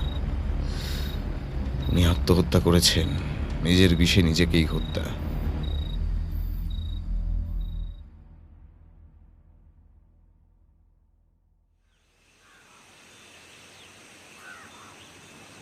পরদিন অর্থাৎ 4 তারিখ সকাল 10টা আমরা একত্রিত হয়েছি অশোকবাবুর বাড়িতে। আমরা বলছি কারণ এখানে উপস্থিত হয়েছি আমি, ব্যোমকেশ, দাসবাবু, মনোতর সান্যাল, সুজিত চক্রবর্তী, মীরা দেবী, মাধবী দেবী, অনিমা দেবী, সমরবাবু ও সর্বোপরি অশোকবাবু। হ্যাঁ, আজ এখন এখানেই ব্যোমকেশের সিরিয়াল কিলিং রহস্যের উদ্ঘাটন করবে। সবাই শুধু একটাই কথা জানি যে অপরাধী ডাক্তার গুপ্ত ওরফে দর্শন সরকার। সকলে এসে উপস্থিত হয়েছেন। আমি আর ব্যোমকেশ পৌঁছাবার আগেই সবার মুখে শোকের ছায়া। ব্যোমকেশ বলতে শুরু করলো, আমরা সকলে আজ এখানে কেন মিলিত হয়েছি সে কারণ কারোরই অজানা নয়। গণিতের মাস্টার পঞ্চানন সরকার একসময় তারই নাবালিকা মেয়ের উপর অকথ্য শারীরিক এবং মানসিক নির্যাতন করে তাকে হত্যা করেছিলেন অজিতেশ সান্যাল নামের এক প্রফেসর। সেই থেকেই এই ঘটনার সূত্রপাত। অর্থের জোরে ব্যারিস্টার রথিনবাবুকে নিয়োগ করে এই কেস থেকে অব্যাহতি পেয়ে যান তিনি। এই কাজে অজিতেশবাবু সাহায্য পান অতনু বিশ্বাস বলে এক ব্যক্তির। তিনি মিথ্যা সাক্ষী দিয়ে পাঁচু মাস্টারকেই ফাঁসিয়ে দেন এবং নিজের মেয়েকে হত্যার দায় শাস্তি হয় বাবা পাঁচু মাস্টারের। আর তাকে সাহায্য করেন তৎকালীন পুলিশ অফিসার অশোকবাবু। জেলের মধ্যেই মারা যান তিনি। তার স্ত্রীও গত হন স্বামী ও মেয়েকে হারানোর সঙ্গে। কিন্তু যার খবর আর কেউ রাখল না সে হলো পাঁচু মাস্টারের ছেলে দর্শন সরকার। সম্পূর্ণ অনাথ ছেলেটি হঠাৎ গৃহত্যাগী হলো। কোথায় গেল, বাঁচলো নাকি মরল তা কেউ জানে না। তাই এরপর আসি বর্তমান ঘটনায়। অগস্ট মাসের 7 তারিখ থেকে শুরু হয় খুনের একটি ভয়ানক খেলা। এমনই এক খেলা যেখানে প্রথমে বোঝাই যায়নি যে ব্যাপারগুলো খুনের। ঠিক 1 সপ্তাহ করে ব্যবধানে 4 জন খুন। প্রাথমিকভাবে ব্যাপারটার গভীরতা আন্দাজ করতে পুলিশের একটু গাফিলতি হলেও পরে জানা যায় বিষয়টা সিরিয়াল কিলিং। কিন্তু এই খুনগুলোর সাধারণ সূত্র কি? আমি এই সূত্র খোঁজার কাজেই প্রথমে ময়দানে নামলাম। কিছুটা আভাস পাই আমার তরিৎ জ্যাঠার কাছ থেকে। তারপর সকলকে জিজ্ঞাসাবাদ করে বুঝতে পারি মৃতদের মধ্যে সাধারণ যোগাযোগ হলো পাঁচুবাবুর সেই মেয়ের ঘটনা। খুনি ছিল অতি চতুর, অতি সাবধানী আর অত্যন্ত নিষ্ঠুর ও ভয়ানক। অজিতেশবাবু ও রথিন উকিলকে সে হত্যা করে সিগারেটে নিকোটিন সালফেট নামক বিষাক্ত যৌগ মিশিয়ে। অজিতেশবাবুর দেহের পোস্টমর্টম হয়নি, সুতরাং তার মৃত্যুর পন্থাটা শুধু অনুমেয়। কিন্তু রথিনবাবুর মৃত্যু নিয়ে আমি নিশ্চিত। আমি মাঝপথে ভাইয়াকে থামিয়ে দিয়ে বললাম, গজপতি বাবুকে দর্শন মারল কেন? হ্যাঁ, গজপতি সেন। একসময় পাঁচু মাস্টারের সঙ্গে বেশ ভালো সম্পর্ক ছিল তার, কিন্তু পাঁচুবাবুর বিপদের সময় তার পাশে দাঁড়ালেন না ব্যবসায়ী গজপতি বাবু। অর্থটাই তার কাছে বড় হয়ে উঠল। মেয়ের জন্য কেস লড়ার উকিল নিয়োগের অর্থ ছিল না পাঁচু মাস্টারে, তাই ধার চাইতে গেছিলেন গজপতি বাবুর কাছে, কিন্তু বাধা দেবার কিছু ছিল না তার কাছে। তাই তাকে অপমান করে খালি হাতেই ফিরিয়ে দেন গজপতি বাবু। এত বছর পর পিতার প্রতি হওয়া সেই অবিচারের প্রতিহিংসা চরিতার্থ করেছে ছেলে দর্শন। পানের মধ্যে বিষ মিশিয়ে হত্যা করে গজপতি সেনকে। তনিমার মৃত্যুটা ছিল খুব দুঃখদায়ক। তার পিতা অতনু সেন মারা গিয়েছিলেন আজ থেকে বছর 2 আগে। পিতার কুকর্মের ফল ভোগ করে মরতে হলো তরুণী মেয়ে তনিমা বিশ্বাসকে। তার গভীর মধ্যে খুব সম্ভবত বিষ মিশিয়ে রেখেছিল দর্শন। ফটোগ্রাফারের ছদ্মবেশে যেন তনিমার মৃত্যুকে ক্যামেরাবন্দি করেছিল সে। একের পর এক ছদ্মবেশ, একের পর এক নতুন খুনের পরিকল্পনা। এই পরিকল্পনা শুরু হয় প্রায় মাস 4-5 আগে। দর্শন গৃহত্যাগী হয়ে হারিয়ে যাওয়ার পর কোথায় গেছিল জানা নেই, তবে সে যে ডাক্তারি পাশ করেছে তার প্রমাণ রয়েছে। অর্থাৎ ডাক্তারের বেশটাই তার আসল বেশ, বাকি সব ছদ্মবেশ। সে তার প্রতিটা শিকারকে বেছে নেয় এবং তার অভ্যাসগুলোকে খুব গভীরভাবে পর্যবেক্ষণ করতে থাকে। যেমন অজিতেশ বাবুর হ্যাপি টু ইট রেস্তোরাঁয় নিয়মিত খাওয়া, কিংবা গজপতি সেনের পান খাবার অভ্যাস ইত্যাদি। এরই মধ্যে সে আর একটা কাজ চালিয়ে যেতে থাকে। দর্শনের পুনরাবির্ভাবের পর সে নতুন বাড়ি ভাড়া নেয় অশোকবাবুর বাড়ির কাছে। সে জানতো অশোকবাবুর শরীর ভালো নেই, তাই তার ডাক্তারের দরকার হবেই। আর বাড়ির পাশে ডাক্তার থাকলে অন্য ডাক্তারকে অশোকবাবুর বাড়ির লোক ডাকবে না, সেটাই ছিল তার মোক্ষম চাল। এইভাবেই বিশ্বাস অর্জন করেছিলেন তিনি। আর খুনগুলো করা শুরু করেছিলেন এমনই একটা দিনে যাতে করে শেষ খুনের তারিখ হয় আজ, অর্থাৎ সেপ্টেম্বর 4। হ্যাঁ, আজকের দিনেই অজিতেশ সান্যাল পাঁচু মাস্টারের মেয়েকে হত্যা করেন। পুলিশের কেস রিপোর্টে আমি সেই তারিখ পেয়েছি। আর অশোকবাবুই ছিলেন দর্শনের শেষ টার্গেট। আমি ব্যোমকেশকে আবার মাঝপথে থামিয়ে বললাম, কিন্তু ব্যোমকেশ, তুমি বুঝলে কি করে যে ওই ডাক্তার গুপ্তই আসলে দর্শন সরকার? প্রথমে আমিও কিছু ধরতে পারিনি, কিন্তু অশোকবাবুর বাড়ি এসে যখন সমরবাবুকে নিয়ে আমরা ওনার ঘরে ঢুকলাম, তখনই ডাক্তার আমাদেরকে দেখে ভূত দেখার মতো চমকে ওঠেন। সেটা আমার প্রথম খটকা। আর দ্বিতীয় খটকাটা ছিল ডাক্তারের পরিচিতি নিয়ে। আসলে আমি এর আগে কোনোদিন ওনার নাম শুনিনি। মাস 4 শিয়ালদার দিকে চেম্বার করলেও কোনো না কোনো সময় তার নাম উঠে আসতই।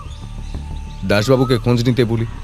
দাসবাবু জানান অনেক খুঁজেও ওরকম কোনো ডাক্তারের অস্তিত্ব তারা জানতে পারেননি। কিন্তু আমি নিজেও খোঁজ নিয়েছিলাম, আমিও কিছু পাইনি। আমার তৃতীয় খটকা ছিল হাতের লেখা।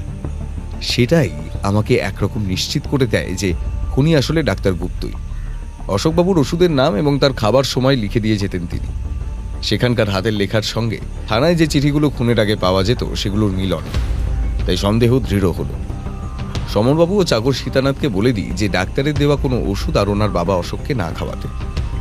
রাত 9টায় ফেরার আগে ডাক্তার 3টে ওষুধ লিখে যেতেন।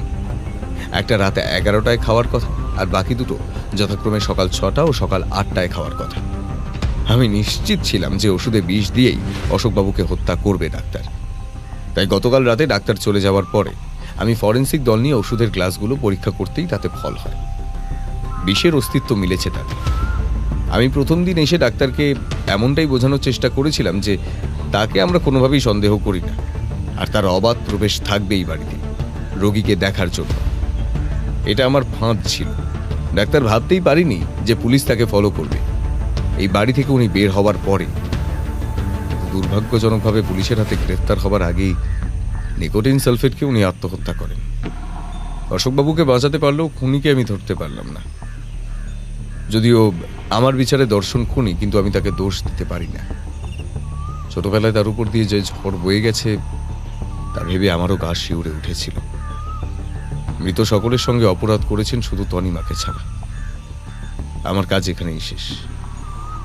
চলো এবার আমরা উঠি। সকলকে নমস্কার জানিয়ে আমরা বিদায় নিলাম। দেখলাম সকলের মুখ থমথমে। দাসবাবু আমাকে আর ব্যোমকেশকে বাড়িতে নামিয়ে দিলেন। এই কেসটা অন্য কেসগুলোর থেকে বেশ কিছুটা আলাদা ছিল। যদিও অপরাধীকে ব্যোমকেশ চিহ্নিত করতে পেরেছে, কিন্তু তবুও হাতে নাতে তাকে ধরতে পারেনি। তাই তার আফসোস। লেখক হয়ে তাই তো বলি, জীবন কখনো আমাদের লেখা মনমর্জি স্ক্রিপ্টে চলে না। তার প্লট টুইস্টই মানুষকে নতুন অভিজ্ঞতার সন্ধান দেয়, সেটা ভালো হোক বা মন্দ।